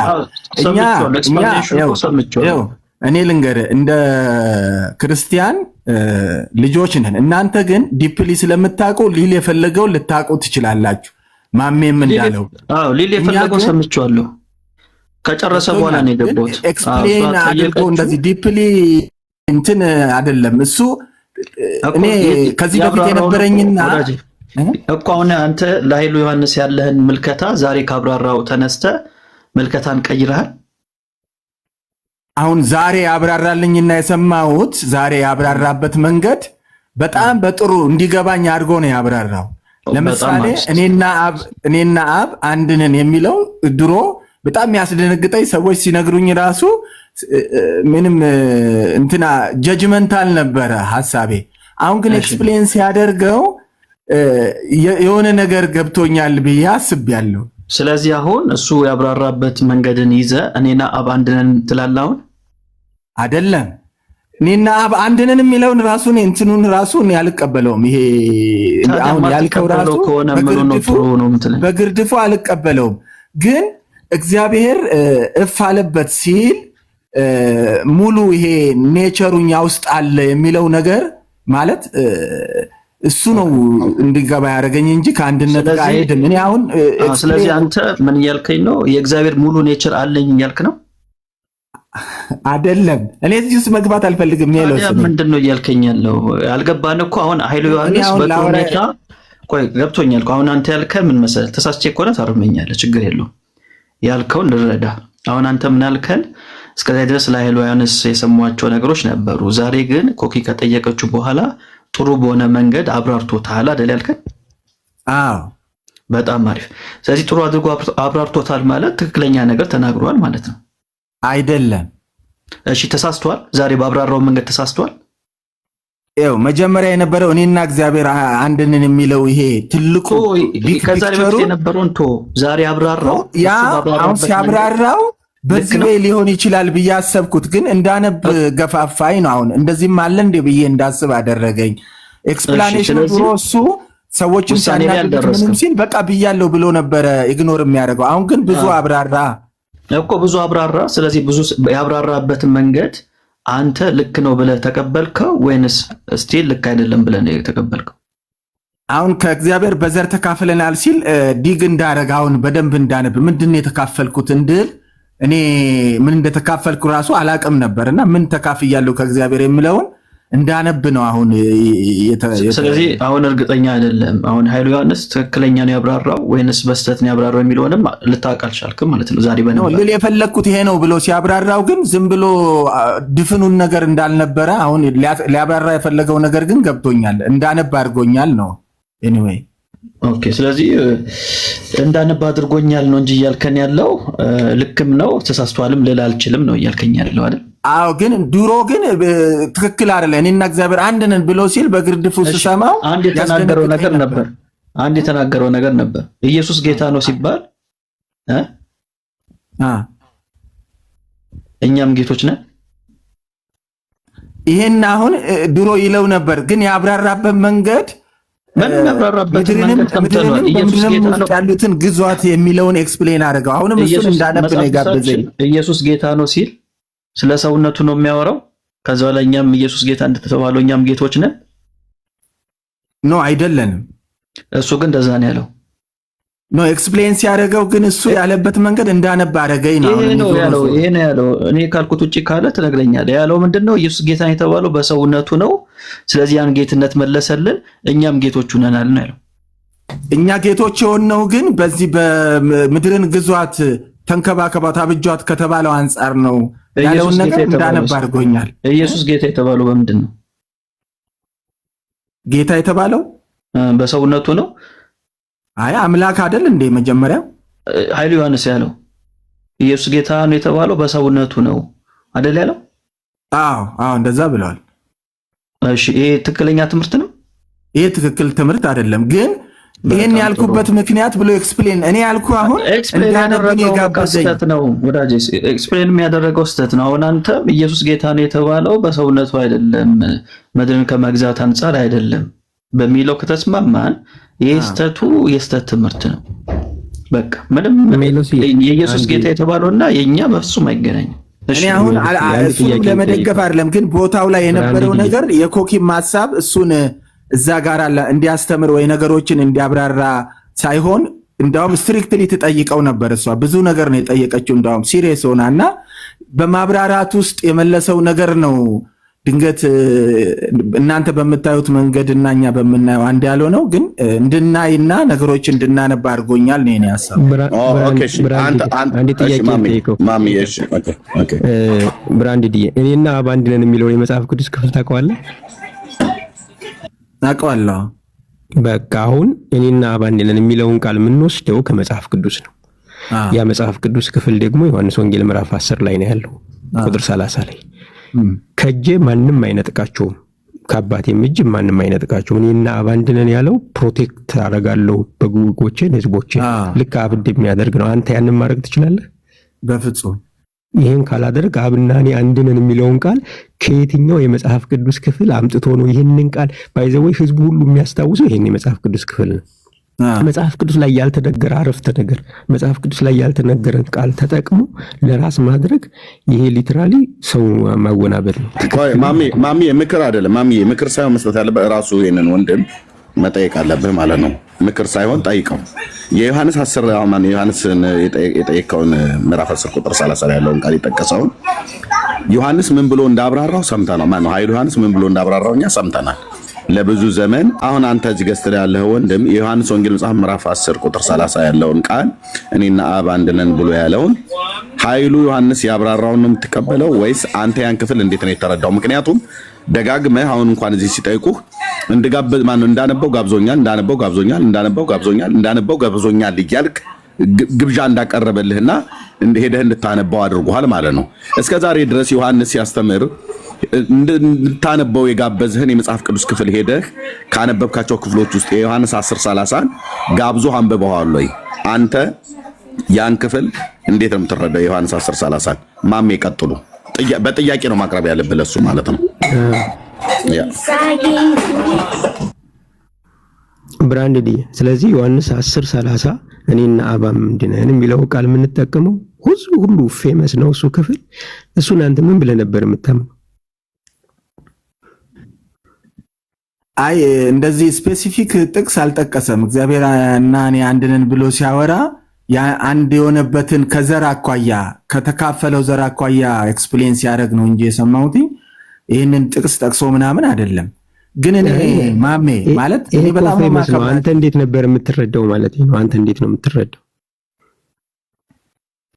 ግን ይቅርታ ማሜ፣ እኔ ማስተያየት ልስጥና እኔና ባንድነን የሚለው ልጅ አሁን ብራንድ እንደሚለው ነው የሚለው ከዘር አንጻር ነው የሚፈታው እንጂ ከጥበቃ አንጻር አይደለም። እንደዛ ነው የሚለውና እሱ ሲል ነው ክፍል ያመጣውና ከማይጠፋ ዘር ተወልዳችኋል የሚለውን የእግዚአብሔር ዲኤንኤ ያለ እሱን አንደኛ ቤኒ ወንድሜ ቆይ ራሱ ይፍታው ራሱ እዚህ የገባው ሰው ማለት ነው። ምዕራፍ 10 ቁጥር 30 አንተ እንዴት ነው የምትፈታው? ጋይድ ማሜ ምክንያቱም ቆይ ወንድማችን ኃይሉ ዮሐንስ ጋብዞኛል፣ ይሄን ክፍል እንዳነብ ሌላውን ክፍልም እንዳነብ ጋብዞኛል። ቆይ ብራዘር የዮሐንስ 10ን ፍታው። አንተ እንዴት ነው የተረዳው? የኃይሉ ዮሐንስ እንድታነበው የጋበዘ የመጽሐፍ ቅዱስ ክፍሎች ውስጥ አንዱ እንደሚሆን ምንም ጥርጥር የለንም። ኦኬ እሱኛውን ካልጋበዘ ዮሐንስ 10:30ን እንድታነበው ካልጋበዘ ኃይሉ ዮሐንስ እስከዛሬ ድረስ ቃል እግዚአብሔርን ጠቅሶ ያብራራባቸውን ጉዳዮች አሁን አስተባብሎ ማያውቅም። ኦኬ ተገለባባጭ ነው። አሁን አንተ የዮሐንስ 10:30ን እንዴት ነው የተረዳኸው? ኃይሉ ዮሐንስ የተረዳውን ሰምተናል እኛ። አንተ እንዴት ነው የተረዳኸው? ከቻልክም ቤተክርስቲያንህም ብትነግረን አይ ቲንክ አማኝ ትመስለናለህ። ብትነግረን እግረ መንገድ ማሜ እዛ ላይ ጠይቀው ራስህ አንተ እንዴት ነው የተረዳኸው? ምክንያቱም ብዙ መጽሐፍቶችን ጋብዞኛል ተካፍለናል፣ ከማይጠፋ ዘር ተካፍለናል የሚለውንም ታመጡታል። ያ ጋይድ ኤርሚ እንዳውም እኔ ለብዙ ሰዓት ከሰማው በኋላ አንዴ ኮኪ ስታስገባኝ አንድ አስተያየት ነው የሰጠሁት። ምንድን ነው ያልኩት? ኃይሉ ዮሐንስ ከድሮ ጀምሮ አውቃለሁ፣ እንትን ፖድካስትህንም ሰምቻለሁ። ዛሬ ግን ኤክስፕሌን ተረጋግተህ እንዳረከው አድርገህ አታውቅም። ብዙ ጊዜ ግጭቶችና ነገሮች ተፈጥረው ትሄድ ነበረ። አሁን ግን ቢያንስ ኤክስፕሌን አደርጋል። ይሄ ጥሩ ነው። ኮኪ ደግሞ እንደዚህ አምጥተሽ ኤክስፕሌን እንዲያደርግ ማድረግሽ መልካም ነው ብያለሁ። ይሄንን ወዳጄ አንተና ኮኪ ኃይሉ ዮሐንስ በውስጥ ተነጋግራችሁ የገባችሁበት የእናንተ ቺፕ የሆነ ነገር ነው። እኛ ይሄን ነገር ጠፍቶን አይደለም ብራዘር። ኦኬ እሷ ቆይ አድመጣኝ። እሷ ቤቷን ከፈተች፣ የሱን መርዝ የጠጣች ልጅ ናት። ከዚህ በፊትም አንድ መረጃ አለኝ። ከዛ አንተም ደግሞ ከብዙ ጊዜ ጀምሮ ትከታተለዋለህ። ከቴሌቪዥን ጀምሮ መከታተል ትችላለህ። መርዙን ጠጥተህ ነው ያደግከው። ስለዚህ እሷ ገብታ ጠየቀችው እሱ ለማስተባበል። ከዛ አንተ ደግሞ ገባህና አጸደክለት። ማለት ቆንጆ ነው፣ የቀድሞውን ሰምተን ነበር። አሁን ግን ረጋ ብለህ ምናምን ነገር ቀድሞ አሁን አንተ የጠየቀው የዮሐንስ 10:30 ምንድን ነው ብለህ የምትረዳው? አዎ ማሜ ጎይድ እሱን አብራራልን። ምክንያቱም ዮሐንስ 10:30 ላይ ይሄ ነው ከማይጠፋው ዘር ተካፍለናል ነው ተወልደናል የሚለውንም እሱንም ከየት እንዳመጣው ተካፍለናል የሚለውንም እሱ ነገር ባይዘው። እሺ መጽሐፍ ቅዱስን ልግለጥ። ዮሐንስ 10:30 እንግዲህ እኔ የገባሁት ሌላ ነው፣ እናንተ ሐሳባችሁ እንደዛ ከሆነ 10:30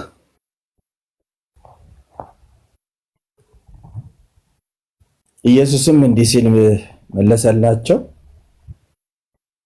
ነግሬያቸዋለሁ፣ ነገር ግን እናንተ አታምኑ። በአባቴ ስም የማደርጋቸውን ታምራት ስለኔ ይናገራል። እሱና 10:30 መሆናቸውን ኤክስፕሌን ያደረገው እዚህ ቦታ ላይ 10:30 አሁን ያነበብከው 10:30 አይደለም።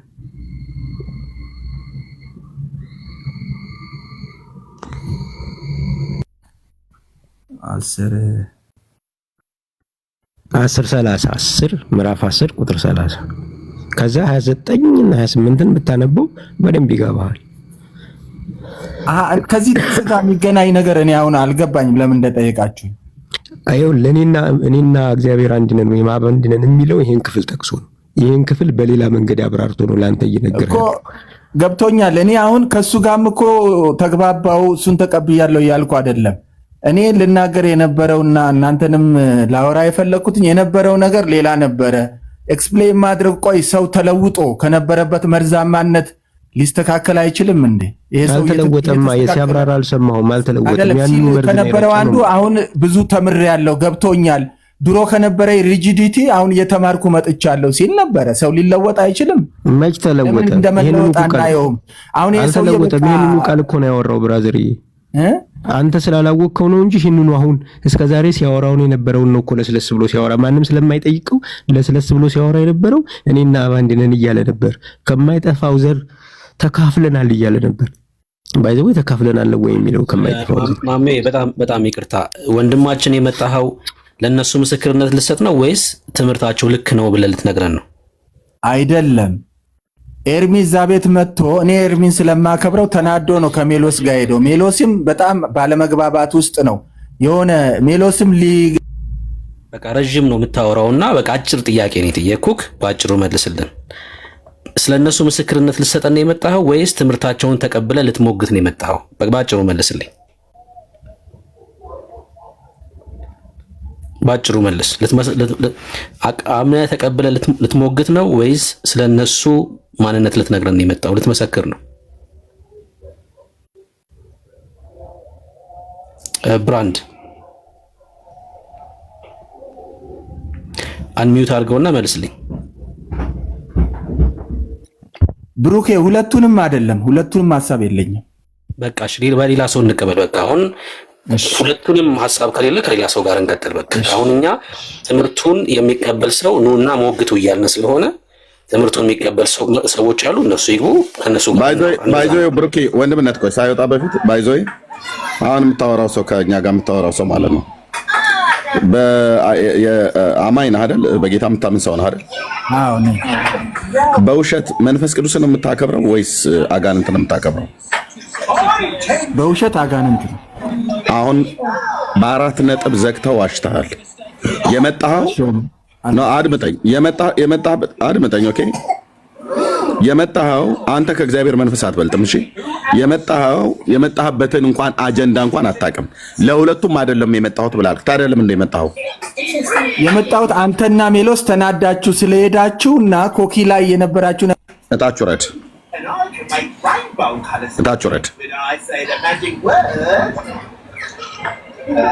እኛ ምን እናደዳለን?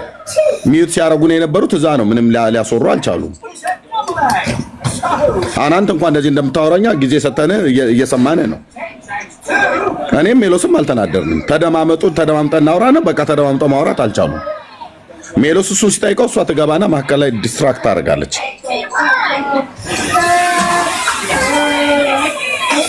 ደግሞ ቁጭ ብሎ እዚህ ገስት ላይ ደግሞ ይዋሻል። ደግሞ አልዋሻውም ይለኛል። ከማሜ ቀጥሉ ከዚህኛው ሰው ጋር ማለት ነው። አዎ ባይዘው ኤርሚ እኔ ሰው መጽሐፍ ቅዱስ እንደማያነብ የምመለከተው የሚያወራውን ነገር እንኳን አያስተውሉም። ቅድም ምን ሲል ነበር? እኛ የእግዚአብሔር ልጆች ነን፣ ኃይላችን ቃላችን ላይ ነው አለ። መላእክት ደግሞ ጉልበታቸው እንትናቸው ላይ ነው፣ አካላቸው ላይ ነው አለ። እኔ እኮ ከየት እንደሚያመጣው ነው የሚገርመኝ። አሁን ይሄን ሁሉ ምናምን እያለ ነው ሰው የሚሰማው ማለት ነው። ቃል ላይ ሲባል በማለት የሰው ቃል ኃይል አለው ወይ ነው ጥያቄው። መጽሐፍ ቅዱስ የሰው ቃል ኃይል እንዳለው ይናገራሉ። እኛ ቃል ላይ ኃይል አለው ወይ? ይሄ እኮ በጣም አደገኛ። እግዚአብሔር በነገራችን ይሄን ትምህርት ሁሉ ልንገራችሁ፣ እግዚአብሔር ቃሉ ፈጣሪ ነው። ልክ እኛም እንደ እግዚአብሔር ቃላችን ይፈጥራል እኮ የሚል ትምህርት ነው ያለው። ይሄ ፊዚክስ ቢጠየቅ አስተካክሎ የማይመልስ ሰው የእግዚአብሔርን ያክል እኔ የመፍጠር ቃሌ ይፈጥራል ብሎ የሚያምን ሰው ማለት ነው። እኛ ትምህርቱን እናውቃለን እስከ ጥግ ድረስ ማለት ነው። ዝም ብላችሁ በንፋስ አትወሰዱ ባካችሁ፣ ራሳችሁን ችግር ውስጥ አታስገቡ። እሺ ወንድሜ ያለህ የሰው አንድ ነገር ልጨምር። ምናልባት እሱ ትምህርቱን ቦልድሊ ነው የሚናገረው። በነገር ላይ እነሱ ናቸው የሚያስተባብሉለት እንጂ እሱ ክዶም አያውቅም። ቅድምም ሲናገር የነበረው እንዴት ነው ራሱን በሚለዋውጥበት ልክ እንደ እስስታዊ ባህሪ ያለው ከዚህ በፊትም እንደማይረው በዛ መልኩ ነው። ግን ይዛ ስትጠይቀው ያንኑ ትምህርት ነው የሚናገረው። አሁን እና እግዚአብሔር አንድ ነን ምለው እኔ ካገዛዝ አንጻር ነው ቢልና ስትጠይቀው ግን እነዚህን ባህሪያቶች የእግዚአብሔርን ባህሪያቶች የማይወረሱ ለሰዎች ያልሰጣቸውን ባህሪያት ወርሳሉ ስትለው አወርሻለሁ ይላል። በሙላት ነው የሚናገረው፣ በድፍረት ማለት ነው። ተወልጃለሁ ይልና አሁን በመወለድ ታምናለህ ወይ ብሎ ይጠየቀው ልጁን። አዎ ተወልጃለሁ አሉ። ስለዚህ የተወለደ ሰው ደግሞ ሙሉ ውልጃ ነው እንጂ የተወሰነውን ነገር ከእግዚአብሔር ወስደ የተወሰነውን አስቀርተሃል ብለህ ነው ወይ የምታምኑ ሲለው፣ አይ እንደዛ አይደለም አሉ። እንደዛ ከሆነ እኔ ሙሉ ተወልጃለሁ፣ ስለዚህ እግዚአብሔር ያለው ነገር ሁሉ እኔ ያለኝ አለ። which is መፍጠር ይችላል፣ በአንድ ጊዜ ሁሉ ቦታ መገኘት ይችላል፣ ሁሉም ማወቅ ይችላል። እንደዛ እያለ ነው የሚናገረው። እኔ እነሱ ለምን እንደሚያደባብሱለት ነው ግራ የሚገባኝ። ምናልባት ይሄን ወንድማችንንም እንደዛ ያምናሉ ወይ እኔና እግዚአብሔር አንድ ነን ብሎ ያምናሉ ወይ ብላችሁ ብትጠይቁ ጥሩ ነው። ያው እስኪ መልስ እንግዲህ የዘፍጥረቱን እያወራን ነበርና እሷን እንጨርሳትና የሰው ውሃል ነው የሚባለው ውሃል ጫፏን ነው የሚባለው ውሃል የሰው ውሃል። እሺ ዘፍጥረት ምዕራፍ 1 ቁጥር 26 ላይ እንፍጠራል፣ ቁጥር 27 ላይ ፈጠረ ማንን? ወንድና ሴት። ምዕራፍ 2ን ሳናነሳ ራሱ ጾታ ተፈጥሯል። ምዕራፍ 2ን አንተ ሳታነሳ አይደል ብራዘር?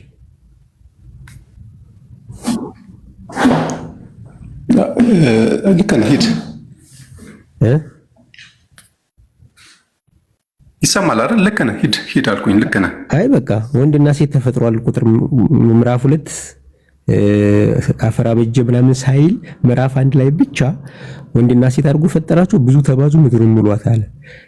እዚህ ላይ ወንድና ሴት አድርጎ ፈጠራቸው እንጂ ሊፈጥራቸው ነው ወይም እየፈጠራቸው ነው አይደለም። ፈጠረ ነው የሚለው ባይዘው። ስለዚህ ወንድና ሴት በጾታ ተፈጥሮ ምዕራፍ 1 ላይ ያልቀዋል ማለት አልስማማም። ስለዚህ ወንድና ሴቱ መንፈስ ነው፣ የወንድና ሴቱ የመንፈስ አይደለም። ይኸውልህ ማሚ ከነዚህ ከሰው ፍጥረት በላይ አዝርቶች፣ የሰማይ ወፎች፣ አሳዎች እያንዳንዱ ፍጥረት እንደተፈጠረ ይናገራል አይደል? እሱ በቀናቸው ነው የተፈጠረው። ምዕራፍ 2 የማብራሪያ ነው። ገብቶኛል። በቀናቸው ተፈጠሩ። ያን መልካም እንደሆነ አየ። አንደኛው ቀን ሁለተኛው ቀን እያለ ነው አለ። ስድስተኛው ቀን ላይ መጥቶ ሰው ነው የፈጠረው። ምዕራፍ 2 ላይ ስንመጣ ቡቃያዎች በምድር ላይ እንዳልበቀሉ በግልጽ ይነግረናል። ታዲያ ምን አይቶ ነው እግዚአብሔር መልክ ያልበቀሉ ስንተኛው ቀን ላይ ነው? ምዕራፍ 2 ላይ መጣን እኮ። ምዕራፍ 2 ላይ ስንመጣ ጽሁፍ እኮ ነው። ምዕራፍ እኮ ጽሁፍ ነው። እሱን ተወው። ምዕራፍ 2 ላይ ስንመጣ በምድር ላይ ቡቃያዎች አልበቀሉም ነበረ አለን። የበቀሉት መቼ ነው? እሱ ንገረኝ። ዝናብ እግዚአብሔር ዝናብን አላዘነበም ነበርና እኮ መቼ ነው ያበቀሉት ነው እኮ እያልኩህ። ዝናብ ከዘነበ በኋላ እንደሆነ እኮ መጽሐፋችን ነገረን ማለት ነው። በስንተኛው ቀን ማለት ነው? ትንተናው ላይ ሲመጣ ቅደም ተከተል እንዳላቸው እንዲሁ አንደርስታንድ እንድታደርግ ስለፈለኩ ነው። በስንተኛው ቀን ነው የበቀለው? በተፈጠሩበት ቀን ነው። ታዲያ ምን እያልክ ነው? እዛው ላይ ነው። ታዲያ ዊዝን ፍራክሽን ኦፍ ሰከንድ እኮ አልኩ ቅድም። ሁለት መንታ ህፃናቶች ሲወለዱ ዊዝን ፍራክሽን ኦፍ ሰከንድ የመጀመሪያው ልጅ በኩር ነው። እሱን ነግረኸኛል እኮ አትመለስ። በቃ ልክ እንዲሁ ከሆነ ፍጥረትም ሲፈጠር አት ዘ ሴም ታይም እንደፈጠረ ኢሚዲየትሊ ግሮዝ አድርጓል የሚል ትምህርት መጽሐፍ ቅዱስ አልነገረንም። ስንተኛ ላይ ነው የተፈጠረው ነው? አሁን እንኳን አንተ አልመልስልኛል። ሶስተኛ ላይ ከሆነ አይደለም። አንደኛው ቀንም ቢሆን ለምሳሌ እንደ ምሳሌ ላንሳልና ፕሊስ ማሚዬ፣ ቡቃያውን እንዲፈጥር ወይም ደግሞ ቡቃያውን የፈጠረበት ጠዋት ሊሆን ይችላል። ግን እስከ ከሰዓት ድረስ ዝናብ ስላልዘነበ ቡቃያው ላይ በቅል ይችላል። አይደለም ይኸውልህ፣ አንድ ቀን ብሎ ነው እየቆጠረልን ያለው እኮ አንድ ቀንም ውስጥ እኮ በአንድ ጊዜ ይፍጠረው በፕሮሰስ ይፍጠረው አንተ የምታውቀው በአንድ ቀን ተፈጥሮ እንዳልበቀለ ደግሞ መጽሐፍ ቅዱሳችን ምዕራፍ 2 ትንተናው ላይ ይነግረናል። በስንት ቀን አደረገው? ማሜ ቀን ላይ ነው እንዴ ያለው? አንተ እኮ ነህ እያልከኝ ያለው በአንድ ቀን አይደለም። ይኸውልህ ለምን ለምሳሌ በእኛ አቆጣጠር እንኳን አንድ ቀን ስንት ሰዓት አለው? ቅድም ብላ አታወራም እንዴ? አሁን አንተ ብራዘር አይደለም በእኛ አቆጣጠር ይሄን እኮ ለማስረዳት ይኸውልህ ጠቢብ መሆን አይጠበቅብንም። እንደገና ደግሞ ይሄን ላለመረዳት ዶማ መሆንም አይጠበቅብንም። እውነት ለመናገር ብራዘርዬ፣ ወደ ቀጥታ ጥያቄውን አሁን አንተ አይደለም ይኸውልህ አንድ ቀን አለን አይደል? እስኪ አንድ ጊዜ አድምጠኝ።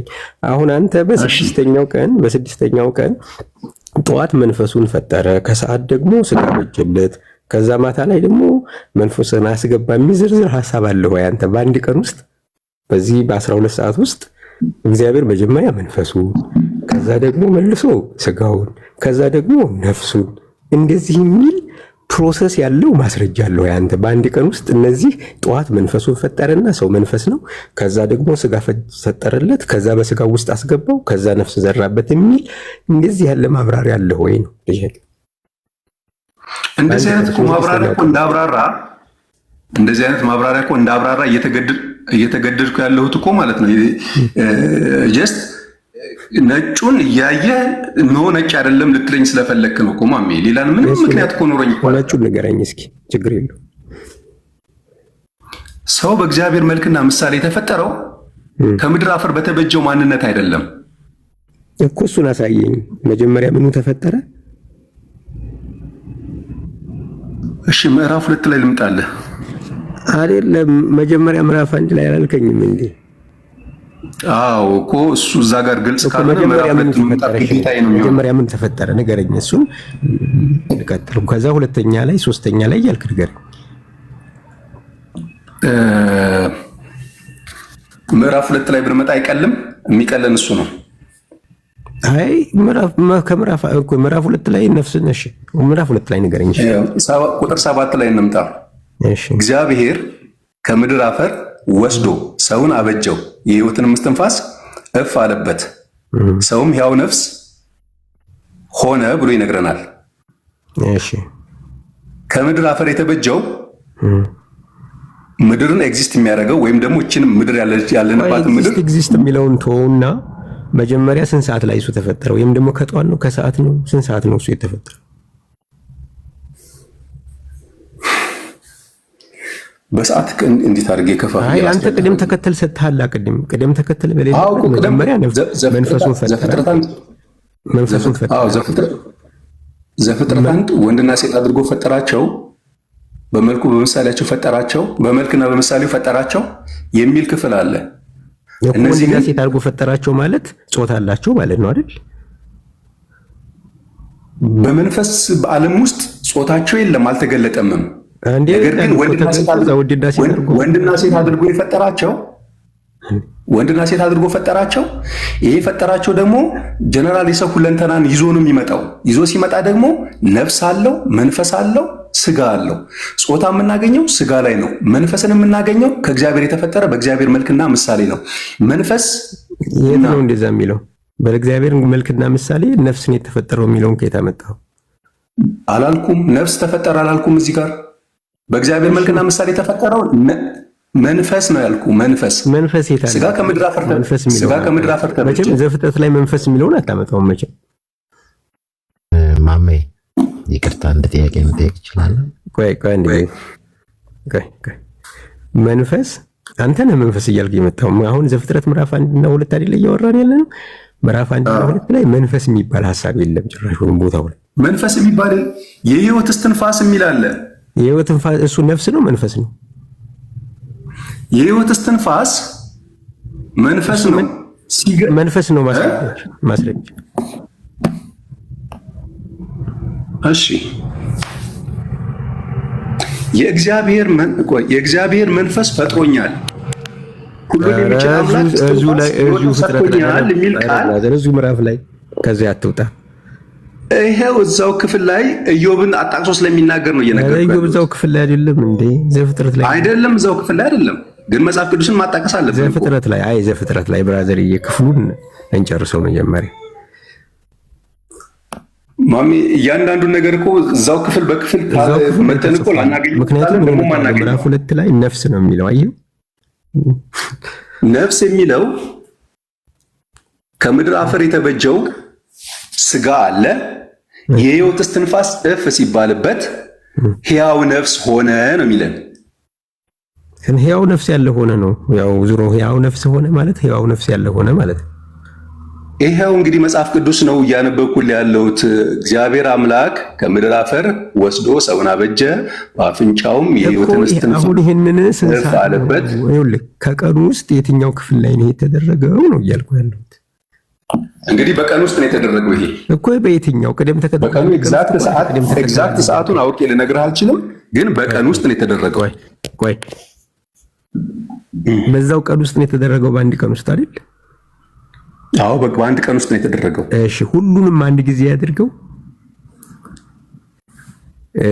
በቅደም ተከተል ያገኘው እንዴት አወቅ ማለት ነው አንተ? አሁን እኮ አፈጣጠሩንም እኮ እየነገረን ስለሆነ ነው እኮ በአንድ ቀን ውስጥ እኮ ነው ብራዘር፣ በአንድ ቀን ውስጥ ነው። ስለዚህ ገብቶኛል። ይዝም ፍራክሽን ኦፍ ሰከንድ እኮ ቢሆን አልኩ ኃይሉ ዮሐንስ ትምህርት ተቃራኒ እያወራን ነው ማለት ነው ባጭሩ። እኔ አሁን ዳትማች ኃይሉ ዮሐንስን እኮ ደግፌ አይደለም እያወራሁ ያለው። ትምህርቱ እንዴ ደግፋለሁ ብለሃል እኮ ስትገባ አይደል? ትምህርቱ ጠቅሞኛል አልኩ እኮ ትምህርቱ ለዛ ነው እያወራሁ ያለው። ስለዚህ ከጠቀመ የሱ ተቃራኒ እያወራ ነው እሱ። እንደዚህ ብሎ የሱ ተቃራኒ አላወራሁም። የሱ ተቃራኒ ያወራው አይ አላወራሁም። ይሄ የሚያወራው እንደዚህ ነው። እንደሱ አይደለም እንደ ኃይሉ የሚያወራው። አንተ እንዴት ነው የሚያወራው? አድምጥ። አንተ የሰው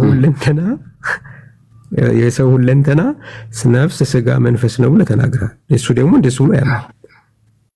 ሰው መንፈስ ነው፣ ያው ነፍስ አለው፣ በስጋ ውስጥ ያድራል ብሎ ነው የሚያምነው። አንተ መች አልክ ይሄንን? የሰው ሁለንተና አልክ እኮ። አዎ ሁለንተናው እኮ እነዚህ ሶስት ነገሮች ናቸው አልከው እንጂ ያድራል አላልክም። አይደለም እኚህ ሁለንተናዎች ሰው ብለን ለምንጠራው አንድ አካል ለአንድ ሰው ሁለንተናዎች ያድራል የሚለውን ማሳየት ያለብህ እኮ ማለት ወንድና ሴት የተፈጠሩት በመጀመሪያው ቀን ነው። ወንድና ሴት ተፈጠረ ነው የሚለው እንጂ ያስመሰል አይደለም። ወንድና ሴት አድርጎ ፈጠራቸው። ወንድና ሴት እኮ ጾታ ነው ብለናል አይደል? የስ መንፈስ ላይ አይደለም ጾታ ያለው። እኔ እኮ የማልቀበለው መንፈስ ላይ ጾታ የለም። መንፈስን ፈጠረ የሚል እኮ የለም ብራዘር ነው። መንፈስ ፍጡር አይደለም። እግዚአብሔር መንፈስ ነውና በመልኩና በምሳሌ የተፈጠረው ከጭቃ የተሰራው ሰው አይደለም። መንፈስ ፍጡር አይደለም ወይስ ፍጡር ነው? መልስልኝ። የሰው መንፈስ ፍጡር ነው። መቼ ነው የተፈጠረው? እግዚአብሔር ይሁን በመልካችን እንደ ምሳሌያችን ባለበት ቀን።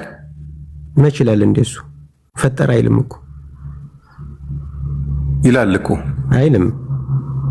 እንዴ ምንድን ነው የሚለው ታዲያ? ምዕራፍ 1 ቁጥር 26 ላይ እንፍጠር አለ። ቁጥር 27 ላይ ፈጠረ የሚለው ላይ ወንድና ሴት የሚለው ነው ፈጠረ ያለው እንጂ መንፈስ ፈጠረ የሚል የለም። መንፈስ ፈጠረ ሳይሆን እግዚአብሔር መንፈስ ነው። በመልክና በምሳሌ የተፈጠረው ደግሞ እኮ መንፈስ ያው መንፈስ ነው። መንፈስ ተፈጣሪ ነው አላልከኝም? እንዴ አሁን አዎ የሰው እኮ መንፈስ እኮ ነው እያልኩ ያለሁት ማሜ። ማወሳሰብ ስለፈለክ ነው ብራዘር። አይ አይደለም። እኔ የሰው መንፈስ ማወሳሰብ ስለፈለክ ነው። አሁን ችግር የለውም። እሱ ብቻ መልስልኝ። የሰው መንፈስ ተፈጠረ የሚለውን ክፍሏን ነገር የሰው መንፈስ ሳይሆን ክፍሉ ዴፊኒትሊ የሚለው መንፈስ ነው። እግዚአብሔር መጀመሪያ አላልከኝም እንዴ? ይኸውልህ እግዚአብሔር መንፈስ ነው ብዬ ነው የጀመርኩልህ። በሰው የእግዚአብሔርን ባህሪ ተውና ያንተን መንፈስ ወይም የሰው መንፈስ ተፈጠረ የሚለውን አሳየን ነው የሚለው። እሱን እያሳየው ያሉት እኮ ሰውን በመልካችን በአምሳላችን እንፍጠር ሲል እንፍጠር እንጂ ፈጠረ የእግዚአብሔር መልክና ምሳሌ እንፍጠር ነው የሚለው። ገና እንፍጠር እኮ የእግዚአብሔር ላይ ቆይ አድምጠኛ እንፍጠር አለ ቁጥር 26 ላይ አልተፈጠረም ማለት ነው። እዚህ ላይ አይደለ? ቁጥር 27 ላይ ፈጠረ ይላል አይደል? በ27 እኮ 27 ላይ ደግሞ ሰውን በመልኩ ፈጠረ ነው የሚለን እኮ ወንድና ሴት አድርጎ ፈጠራቸው ነው የሚለው። ስለዚህ ሰውን በመልኩ ፈጠረ ወንድና ሴት አድርጎ ከዛ በእግዚአብሔር መልክ ፈጠረ። ይሄንን አስቀድማ በመልኩና በእግዚአብሔር መልክ ፈጠረ የሚለውን አስቀድም። ወንድና ሴት ከማስቀደም ነው። አንብበው ቆይ ወዳጅ። እግዚአብሔር አምላክም ሰውን ከምድር አፈር አበጀው። ቆይ ይቅርታ 1:27 አስቀምጡልኝ ማከታች ይሄን እኔ አነብልሃለሁ ከፍቻለሁ። በቃሌም አውቀዋለሁ እንዲቀመጥ ፈልጌ ነው እንጂ አንድ ጊዜ ስማኝ። ቁጥር 26 ላይ እንፍጠር አለ። እግዚአብሔርም አለ ሰውን በመልካችን እንደ ምሳሌያችን እንፍጠር። እሺ የባህር ዓሣዎችን የሰማይ ወፎችን አይደለም እንደሱ አይደለም እያለ ይቀጥላል። አይደለም ምዕራፍ 26 ምዕራፍ 1 ቁጥር 26 ላይ በመልካችን እንደ ምሳሌያችን እንፍጠር ካለ በኋላ ቁጥር 27 ላይ እግዚአብሔር ሰውን በመልኩ ፈጠረ፣ ወንድና ሴት አድርጎ ፈጠረው ነው የሚለው። እንደዚህ ነው የሚለው። እግዚአብሔርም ሰውን በመልኩ ፈጠረ፣ በእግዚአብሔርም መልክ ፈጠረው፣ ወንድና ሴት አድርጎ ፈጠራቸው። ስለዚህ ሶስት ጊዜ ነው ቆም እያደረገ በሰረዝ በድርብ ሰረዝ እየለየ ያለው። ድርብ ሰረዝ ማለት ምን ማለት ነው ብራዘር?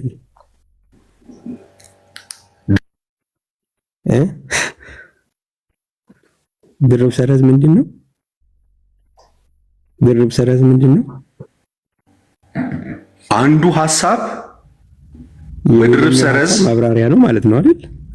አይደለም። ከቆመ ቀጥሎ ድርብ ሰረዝ ነው። ሁለተኛው ሐሳብ ደግሞ ይቀጥላል። ከቆመ ነው እያልኩ አሁን ይኸውልህ እዚህ ጋር እኮ ዘለህ እያነበብክ ስለሆነ ነው። እግዚአብሔርም ሰውን በመልኩ ፈጠረ፣ ወንድና ሴት አድርጎ ፈጠራቸው አልክ። መሀል ላይ ግን በእግዚአብሔር መልክ ፈጠረው የሚል ቃል አለ። ስለዚህ አትሊስት ኦርደሩን እንኳን ጠብቀን ብናነብ እኮ ግልጽ ነው። ጠይቅና አቆማለሁ አንተ ጋር። ድርብ ሰረዝ ምንድን ነው ትርጉሙ? ወደ ገደለው እንሂድ። እሱን ተወው። አይ ገደለው አይደለም ክፍሉ ላይ አንተ ነህ ድርብ ሰረዝ አንስተህ ነበር። እኔ ልንገርህ ካላው ድርብ ሰረዝ ያነሳሁልህ ከማሰሪያ አንቀጽ ከአራት ነጥቡ በፊት የተለያዩ ሁለት ሐሳቦችን ወይም ሶስት ሐሳቦችን ፓራራሊ ይዘንበት የምንሄደው ነው። አንዱ እንደ ነጠላ ሰረዝ አይደለም የምንጠቀመው። አይደለም ነጠላ ሰረዝ የተለያዩ ናቸው። ድርብ ሰረዝ ግን መሰለኝ በደንብ ስማኝ። የድርብ ሰረዝን ትርጉም ልንገር። በዚህ አይነት እግዚአብሔር ሰውን በራሱ መልክ ፈጠረው። ድርብ ሰረዝ ይህንን የሚያብራራ በእግዚአብሔር መልክ ፈጠረው። ይህንን ነው የሚያብራራው። ወንድና ሴት አድርጎ ፈጠራቸው። ይህንን ነው የሚያብራራው። ምን ማለት ነው? እግዚአብሔር ሰውን በአንድ አረፍተ ነገር ስንጨርሰው እግዚአብሔር ሰውን በመልኩ ፈጠረው ማለት ነው። ምን ማለት ነው? ወንድና ሴት አድርጎ ፈጠረው። ሲፈጥረው ወንድና ሴት አድርጎ ነው የፈጠረው። ሌላ ሰው አይደለም። ሁለተኛ አረፍተ ነገር አይደለም የሚናገር አንድን አረፍተ ነገር የሚያሳይ ሐሳብ ነው። ድርብ ሰረዝ መሆኑ የኋለኛውን አረፍተ ነገር ሁለተኛው አረፍተ ነገር፣ የሁለተኛው ነገር ሶስተኛው አረፍተ ነገር ያብራራዋል ማለት እንጂ አንተ እንዳልከው በአራት ነጥብ የተዘጋ አይደለም። ስለ ድርብ በአራት ነጥብ የተዘጋ አይደለም። ይሄማ በቃ ይሄማ አረፍተ ነገር ቋንቋችንንማ ተው እንጂ ብራዘር። እና አትሊስት ቢያንስ ይሄን ቅደም ተከተል እንኳን እኔ በቃ ጨርሻለሁ። ይሄን ቅደም ተከተል እንኳን ተከትለህ እኮ ማንበብ ይቀል ነበር። አነበብኩ እኮ ቅደም ተከተል። ይኸውልህ እያነበብኩ ነው። በቅደም ተከተል አነበብኩልህ በተከታታይ ማለት ነው። እሺ ድርብ ሰረዝ ትርብ ሰረዝ እያደረገ ነው። ድርብ ሰረዝ ማለት የመጀመሪያውን አረፍተ ነገር ሁለተኛው አረፍተ ነገር ያብራራዋል። ሁለተኛው ሶስተኛው አረፍተ ነገር አብራርቶ ይዘጋዋል። በአንድ አረፍተ ነገር ሲጠራ እግዚአብሔር ወንድና ሴት አድርጎ ፈጠራቸው ማለት ነው። አንድ አረፍተ ነገር ማለት ነው ብራዘር፣ በድርብ ሰረዝ ከተያያዘ። ስለዚህ አንተ እንዳልከው መጀመሪያው በመልኩ ሰውን ፈጠረ፣ ከዛ ቆይቶ ደግሞ ወንድና ሴት አድርጎ ፈጠራቸው ማለት አይደለም ትርጉም። ድርብ ሰረዝ ዓላማው የመጀመሪያውን አረፍተ ነገር ማብራራት። እንዲህ ይህን ትምህርት ቤት እኮ ተምረናል ወንድሜ፣ ይህን እንደ አዲስማ አታርግብን። ለማንኛውም ምንም የሚያስኬድ አይደለም ብራዘር። ለማንኛውም ጨርሻለሁ። ተባረክ። ሌሎቻችሁ መቀጠል ትችላላችሁ። ኦኬ ማሜ። እሺ ቴንክ ዩ። አይ ቲንክ ብሩኬም ጽፏን ይመስለኛል። እኔ ግን አንድ ጥያቄ መጠየቅ ፈልጋለሁ። ማነው የሰው የውሃ ልክ ማለት ነው። ቅድም ስለ እጽዋትና ስለ አዘርቶች ስትናገር እግዚአብሔር በስንተኛው ቀን ነበር ፈጠረው ብሎ የሚለው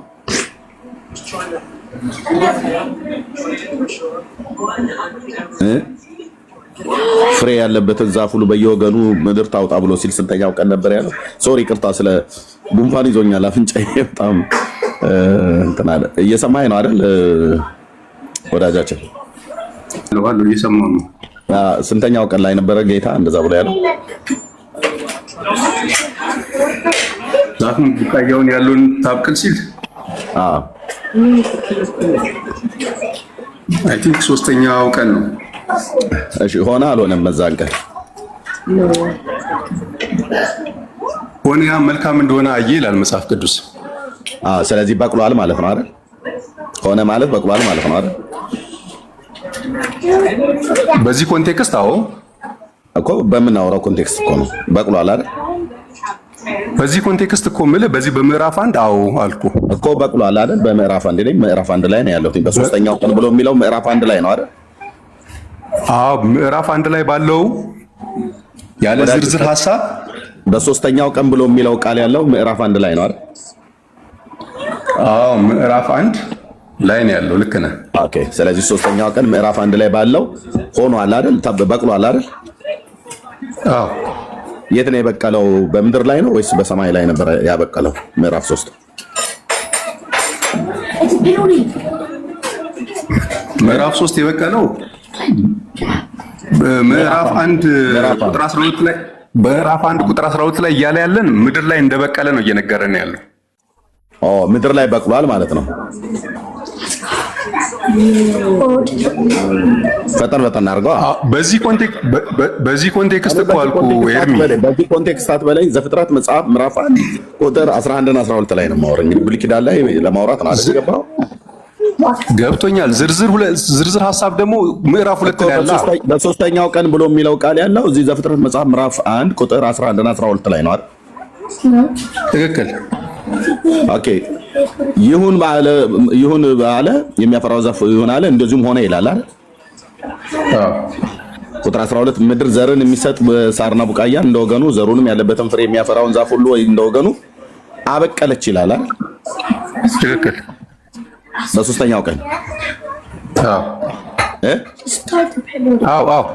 አይሰማም? በቅሏል አይደል ይላል። የበቀለው ምድር ላይ ነው ወይ ሰማይ ላይ ነው የበቀለው? አስቀድሞ ምድር ላይ ነው እንጂ ዘርን የምታበቅል ምድር ነች። ለምንድነው እንደዚህ ብዬ የምጠይቅህ? ሰውን አስቀድሞ ዘፍጥረት መጽሐፍ ምዕራፍ 2 ቁጥር 7 ላይ ከምድር አፈር ከመስራቱ በፊት መንፈሱን አስቀድሞ ፈጥሮታል እያላችሁ ብላችሁት የምትሉት አርቲ ቡርቲ ትምህርት ስላለ ነው ይሄን የምጠይቅህ አብሬ ማለት ነው። ምክንያቱም ሰውን ዘፍጥረት መጽሐፍ ምዕራፍ 2 ቁጥር 7 ላይ ከምድር አፈር አበጀው የሕይወትን እስትንፋስ በአፍንጫው አለበት ሰውም ሕያው ነፍስ ያለው ሆነ ብሎ የሚለውን እሱ ዛጋ የተፈጠረው ቦዲው ነው። መንፈሱን ግን አስቀድሞ ፈጥሮታልና ከዘላለም ነበረ እያላችሁ ነው የምትሉት። ኤግዚስት ያደርግ ነበር ወይ ብሎ ቅድም ሜላ ጠየቀ። አያደርግም ማነው ያደርጋልም አላላችሁም? አያደርግም ምን ብላላችሁ አላችሁም? አንደኛው ያደርጋል አለ፣ አንደኛው አያደርግም አለ። ካደረገ ወንድና ሴት አድርጎ መንፈሱን አስቀድሞ ክሬት አድርጎታል እግዚአብሔር ብሎ ሲል አዎ ብላችሁ ስትሉ መንፈሱን ነው ጾታ ወንድና ሴት አድርጎ ፈጠረ ብሎ የሚለው ሲል እዛ ጋር ማጣፊያው ቸገረ ማለት ነው። አሁን አንተ ደግሞ መጣና ዛፎቹ ጋር መጣ። ወደ ዛፎቹ እንመለስ። ወደ ዛፎቹ እንመለስ። እኔ አላልኩም። ችግር የለም። ወደ ዛፎቹ እንመለስ። እንዴት አይደለም ኤርሚዬ፣ እኔ ለመንፈስ ጾታ አለው ብዬ አላልኩ። እሺ በቃ አሁን ዛፎቹ የበቀሉት የቱ ጋር ነው? ዘፍጥረት መጽሐፍ ምዕራፍ 1 ቁጥር 11 እና 12 ቦታውን ስፔሲፊክ አይናገርም። ኦኬ፣ ግን በምድር ሁሉ ምድር ዘርን የሚሰጥ ይላልና ምድር ይላል። የትኛው ምድር ላይ ነው? ቁጥር 12 ምድርን ዘርን የሚሰጥ ቡቃያን ሳርና ቡቃያን እንደወገኑ እንደ ዘሩም ያለበትን ፍሬ የሚያፈራውን ዛፍ እንደወገኑ አበቀለች ይላል። የትኛይቱ ምድር ናት ያበቀለችው? ለሰው ልጅ መኖሪያ ትሆን ዘንድ እግዚአብሔር አምላክ አስቀድሞ የፈጠራት ምድር አዳም ራሱ የሚኖርባት የተፈጠረባት እኛ የምንኖርባት ፕላኔት ማለት ነው አይደል? እቺ ፕላኔት ነች አይደል? ኦኬ ቴንክ ዩ። ስለዚህ አበቀለ ይላል። የበቀለው እዚህ ምድር ላይ ነው ማለት ነው። ለምን ዶክተር ታዲያ ቅድም ዘፍጥረት መጽሐፍ ምዕራፍ 2 ላይ እንሂድ ብለህ ያልከው?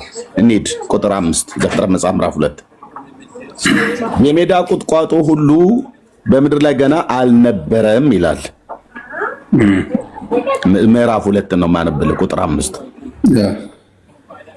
ቅድም እዛ ዘፍጥረት መጽሐፍ ምዕራፍ 1 ቁጥር 12 ላይ ነበረ ይላል። በቀለ እኮ ይላል።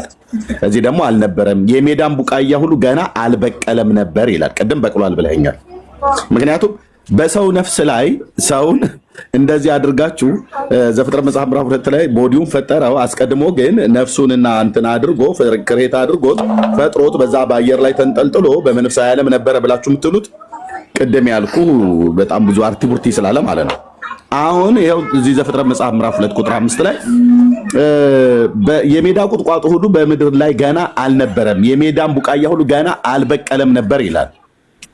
ዘፍጥረት መጽሐፍ ምዕራፍ 1 ቁጥር 12 ላይ በቀለ ብሎናል። እዚህ ደግሞ አልበቀለም እያለን ነው። ታሳርቅልኛለህ አንተ ማለት ነው። ምክንያቱም ሰውንም እንደዚህ ስለምትሉ መንፈሱን አስቀድሞ ፈጠረው ከዛ ስጋውን በኋላ መጣው እያላችሁ ቃል እግዚአብሔር ማይለውን ስለምትሉ ማለት ነው። እሺ ከዛስ እግዚአብሔር አምላክም በምድርም ላይ አላዘነበም ነበርና ምድርም የሚሰራባት ሰው አልነበረም።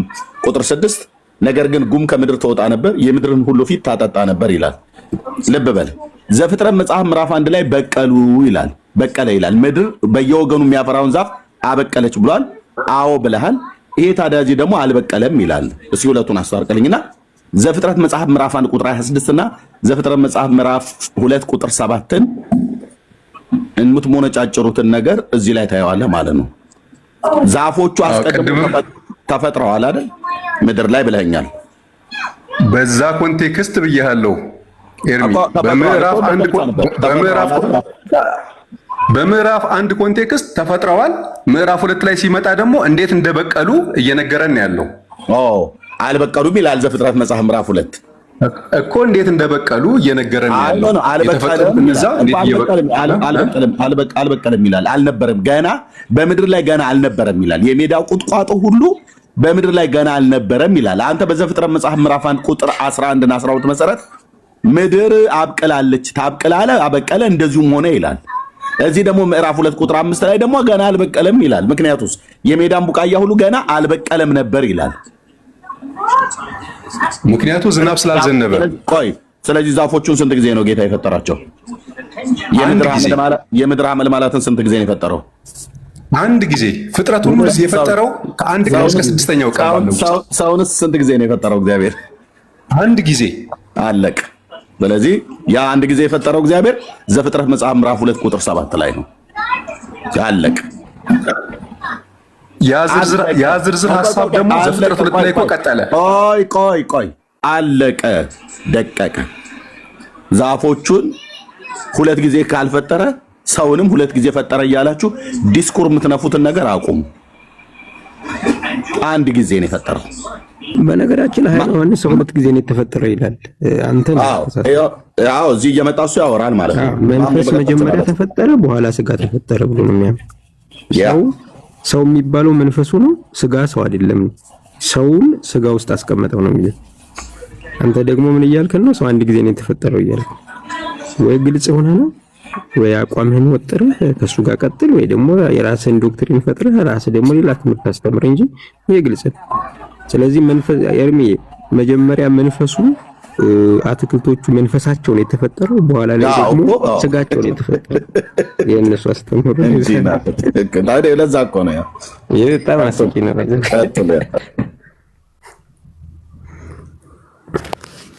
ባይዘወይ ልጅኛው ልጅ አስተካክሎ ነው የሚመጣው። ከዮሐንስ እያንዳንዷ ነገር ላይ እያስተካከለ ነው የሚያወራው።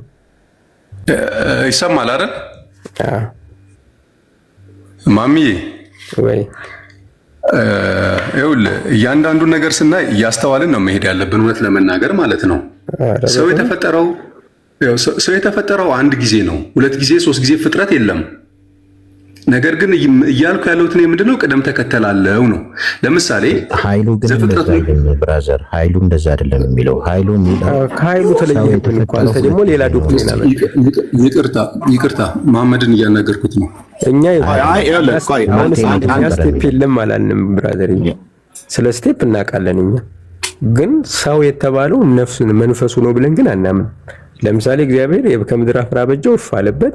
እንግዲህ በእግዚአብሔር ፍጥነት ምን ያህል እንደሆነ ባናቅም ግን እግዚአብሔር እፍ ብሎበታል፣ ስጋ አበጅቶታል። ቅደም ተከተሉ ነግሮናል እንዴት እንደተከናወነ። እኛ እኮ ስለ ቅደም ተከተል ተቃውሞ የለም። አሁን እኛ እየተቃወምን ያለ ነው እዚህ ቅደም ተከተል ላይ ነው። ቆይ እኛ እየተቃወምን ያለ ነው መንፈሱ መጀመሪያ ተፈጥሯል። እሱ ሰው ነው፣ ሰው መንፈስ ነው። ከዛ ደግሞ ስጋ የሚባል መጣና ስጋ ውስጥ አደረ የሚሉትን ትምህርት ነው። እኛ ነፍስ ነበረ፣ ነፍስ በሰው ውስጥ ተደረገች። ስለዚህ ሰው የሚባለው ነፍስ መንፈስ ያለው ስጋ ያለውን ይህን ሁለንተናውን ሰው ብለን እንጠራለን። ያንተ ትምህርት ደግሞ መንፈስ የሚባል ሰው ተፈጠረ።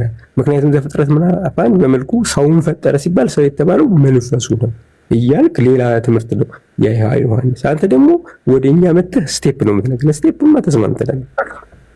ምን ሆነ ነው አንተ ወይ ኃይሉ ዮሐንስ ነው የራስህ ነው?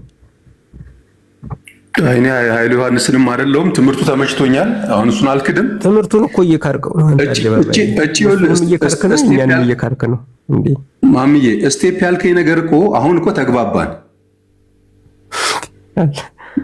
እያልኩ ያለሁት ቅደም ተከተል አለው እያልኩ የነበረው አንዱ እሱ ነው። ሲቀጥል ደግሞ የእግዚአብሔርን መልክና ምሳሌ የሚመስለው ይሄ ስጋችን አይደለም ነው መንፈሳችን። ምክንያቱም ብራዘር ሰው ነው በመልኩ በምሳሌ የተፈጠረ ሰው የተባለው አንተ ደግሞ መንፈስ ነው ልትለን ነው? ወደ ኃይሉ ዮሐንስ ተመለስና አቋም ነው። ሰው የተባለው ነፍስ ነው? ማን ነው? መንፈስ ነው? 100% ሰው የተባለው ኢሞርታል የሆነው ኢሞርታል የሆነው አንተ ወደ ኋላ ወደ መልክና ምሳሌ የተፈጠረው ያ መንፈሱ ነው። መንፈሱ የሚባል ሰው የለም። ሰው የውሃ ልክና መሐመድን አንድ ጥያቄ መጠየቅ ስለፈለኩ ነውና በእግዚአብሔር መልክና ምሳሌ የተፈጠረው ምንድነው ብለህ ነው አንተ የምታምነው? የሰው ሰው ናይ እንደዚህ ብሎ እግዚአብሔር ፕሮቴስታንትም አታስተምርም እንደዛ ብላ። ኧረ እባክህ ፕሮቴስታንት ነው። አድምጥ። አምሳልነቱ ምን እንደሆነ ልንገርህ። መጀመሪያ ሰው የእግዚአብሔር አምሳል ነው ሲባል በምኑ ነው ጥያቄው። ስለዚህ መጽሐፍ ቅዱስ ዮሐንስ ወንጌል ማን ነው ዘፍጥረት ቆይ ማሜ አንዴ ቆይ ማሜ አቤኔዘር ከየት ቤት አምነት ነው? ሙሉ ወንጌል ነኝ የኃይሉ ተከታይ አይደለሁም፣ ግን አሁን የመሐመድም አስተምሮት ተመቸኝ። ኦኬ ወይት ማሜ አንዴ ቆይ ማሜ የትኛው አጥቢያ ላይ ነው ሙሉ ወንጌል? ሙሉ ወንጌል እዚህ ዋናው የሐዋሳው ላይ ያለው የትኛው? ወይት አንዴ ቆይ ወገኖች አንዴ ፕሊዝ እንደዚሁ በጸጋ ፕሊዝ። ኦኬ የትኛው ሙሉ ወንጌል ላይ ነው? ሙሉ ወንጌል የሐዋሳው ዋናው ተስፋዬ ጋቢሶ የሚያገለግልበት ነው። እንትን የምለው ግን መሐመድ ኖ እንትን የምለው ግን ብለህ አትሂድ። የትኛው ሙሉ ወንጌል አጥቢያ ላይ ነው ያለው? ሐዋሳ ዋናው ተስፋዬ ጋቢሶ የሚመራት ዋናዋ የሙሉ ወንጌል ቤተክርስቲያን የዛ ነው የተጠመቁት። አሁን እዛ ነው ያለው። አሁን እዛ ነው አይደል ያለው? በምን እንደምታገለግለው? እኔ በድራማና ስነ ጽሁፍ እንደዚህ ምናምን አገለግላለሁ። በድራማና ስነ ጽሁፍና በወርሺፕ አገለግላለሁ። ድራማና ስነ ጽሁፍ አገለግላለሁ። የኃይሉን ትምህርት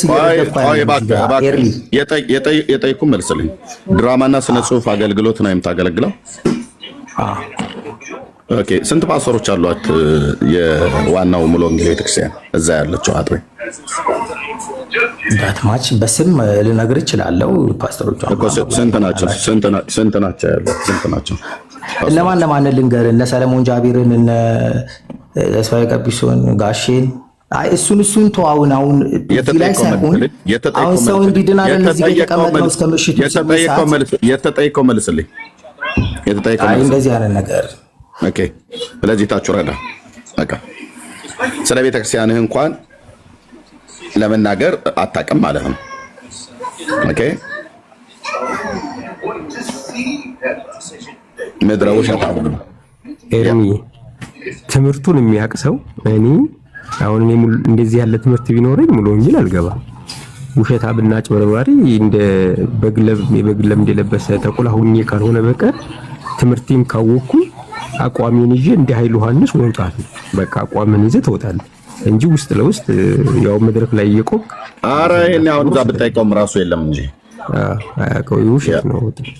ግን የእግዚአብሔር በመልኩና በምሳሌው ፈጠረ ሲባል ሁለንተናችን ነው እኛ የምናውቀው። መልክና ምሳሌ ማለት ባህሪ ስለሆነ ማለት ነው እንጂ አይን፣ አፍንጫ፣ ጆሮ ምናምን ያልኩት መስሎት ነው። ስለዚህ ባካችሁ አቋም ያዙ፣ ወይ የኃይሉን ያዙ፣ ወይ የራሳችሁን ያዙ፣ ወይ ምናምን እንጂ ባህል ላይ አትሉ። ይሄ ሊትራሊ ያጋንንት ትምህርት ነው። ስንቱ ሰው ህይወቱን ያጣበት ማለት ነው። ባይዘው በጣም ብዙ አገልጋዮች ባክ አድርገው ህይወታቸው የተበላሸበት ትምህርት ነው። በጣም የታሉ ከሱ ጋር የነበሩ ሰዎች እኮ አንተ በስጋ እኮ በህይወት ይኖሩ እንኳን አይኖሩ እኮ አይታወቁም። የታሉ እነ በረከት የታለ በሉት ሲያይሉ ዮሐንስን ህይወታቸው ምስቅልቅል ነው ያለው። ኃይሉ ዮሐንስ በረከት የሚባለው ሰውዬ ቴሌቪዥን ላይ አብሮት ቀርቦ ሲያወራ የነበረ የት ነው ያለው በሉት። ኦኬ እና ኃይል የሚባሉት የት ነው ያሉት? የት ነው ያለው በለው። የት ነው ያሉት አሁን?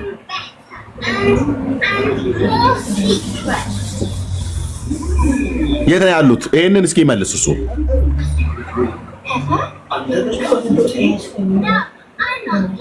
እሱ ብቻ ነው እንደ ጭላዳ ዝንጀሮ የቀረው ከዋናዎቹ ማለት ነው። አሁን ፍልፋዮቹም በየሰፈሩ የፈለፈላቸው አሉ እንጂ ስለዚህ የጽድቁን ቃል የሆነ ፊሊት እንነፋባቸዋለን እላያችሁ ላይ ማለት ነው። በፍጹም ይህንን እንክርዳድ ትምህርት ይዛችሁ በእርግጥ ቸርች ውስጥም አይቀመጡም፣ ካሉም ኦፊሻሊ አይናገሩም። ያውቃል እግዚአብሔር ሕዝብ ማለት ነው። የክርስቶስ ቤተክርስቲያን ያውቃሉ ይህን ትምህርት የኛ ወንጌላውያን አማኞች ውስጥ ተወሽቀ እስክንደርስበት ድረስ ማለት ነው። ሚዲያም ላይ እስክናገኛቸው ድረስ እኔና ኢዮስያስ ናቲ ኢዩኤል ነን፣ ሶስታችንን ጠርገን ከሶሻል ሚዲያ ታሪክ ውስጥ ኃይሉ ዮሐንስን አሳያቸዋለሁ ምን አይነት ሪያክሽን እንዳሳየ ያኔ ፌስቡክ ላይ ስንቀጠቅጣቸው ማለት ነው። በጥይት የተመታ ድኩ ላይ መስል ጭብጥ ብሎ ፎቶ አይቶ እንዴት ውስጣችን እንደራራለት። እኛ እንደዛ እንዲሆን አይደለም ትምህርቱ እንጂ ሰውየውን አይደለም። እኛ ምንድነው አታክ የምናደርገው? አታንሰራሩም። እንደ ጥቁር እባብ ነው በእግዚአብሔር ቃል ትምህርታችሁን የምንቀጠቅጠው ማለት ነው። አንድ አትልም። አሁን ይኸው ምድር በየወገኗ ታብቅል ብሎ ያለ ይላል ዘፍጥረት መጽሐፍ ምዕራፍ 1 ላይ ሰውን ሁለት ጊዜ ፈጠረው ብለው ከማለት የበለጠ ክደት አለ እንዴ? እግዚአብሔር ሁለት ጊዜ ፈጠረው ብለው ይላሉ። ያው ደግሞ እዚህ ገብቶ ስንጠይቀው አንድ ጊዜ ነው የፈጠረው አለ። ዘፍጥረት መጽሐፍ ምዕራፍ 1 ቁጥር 26 ላይ ተናገረውና ዘፍጥረት መጽሐፍ ምዕራፍ 2 ቁጥር 7 ላይ ፈጠረው። ዘፍጥረት መጽሐፍ ምዕራፍ 1 ቁጥር 11 እና 12 ላይና ስለ ምድር አመለማላት ቡቃያና የምድር ዛፍ ታብቀል ብሎ ያለውን ያበቀለው ማለት ነው። አንድ ጊዜ ማለት የዘፍጥረት መጽሐፍ ምዕራፍ 2 ቁጥር 5 ዝናብ አይዘንብም ነበር፣ ጉም ከምድር ይወጣ ነበር ይላል። ምዕራፍ 1 እና ምዕራፍ 2 እኮ ብሎ በምዕራፍ እኮ የተከፈለበት ዘመን እኮ የቅርብ እኮ ዘመን እኮ ነው። እሺ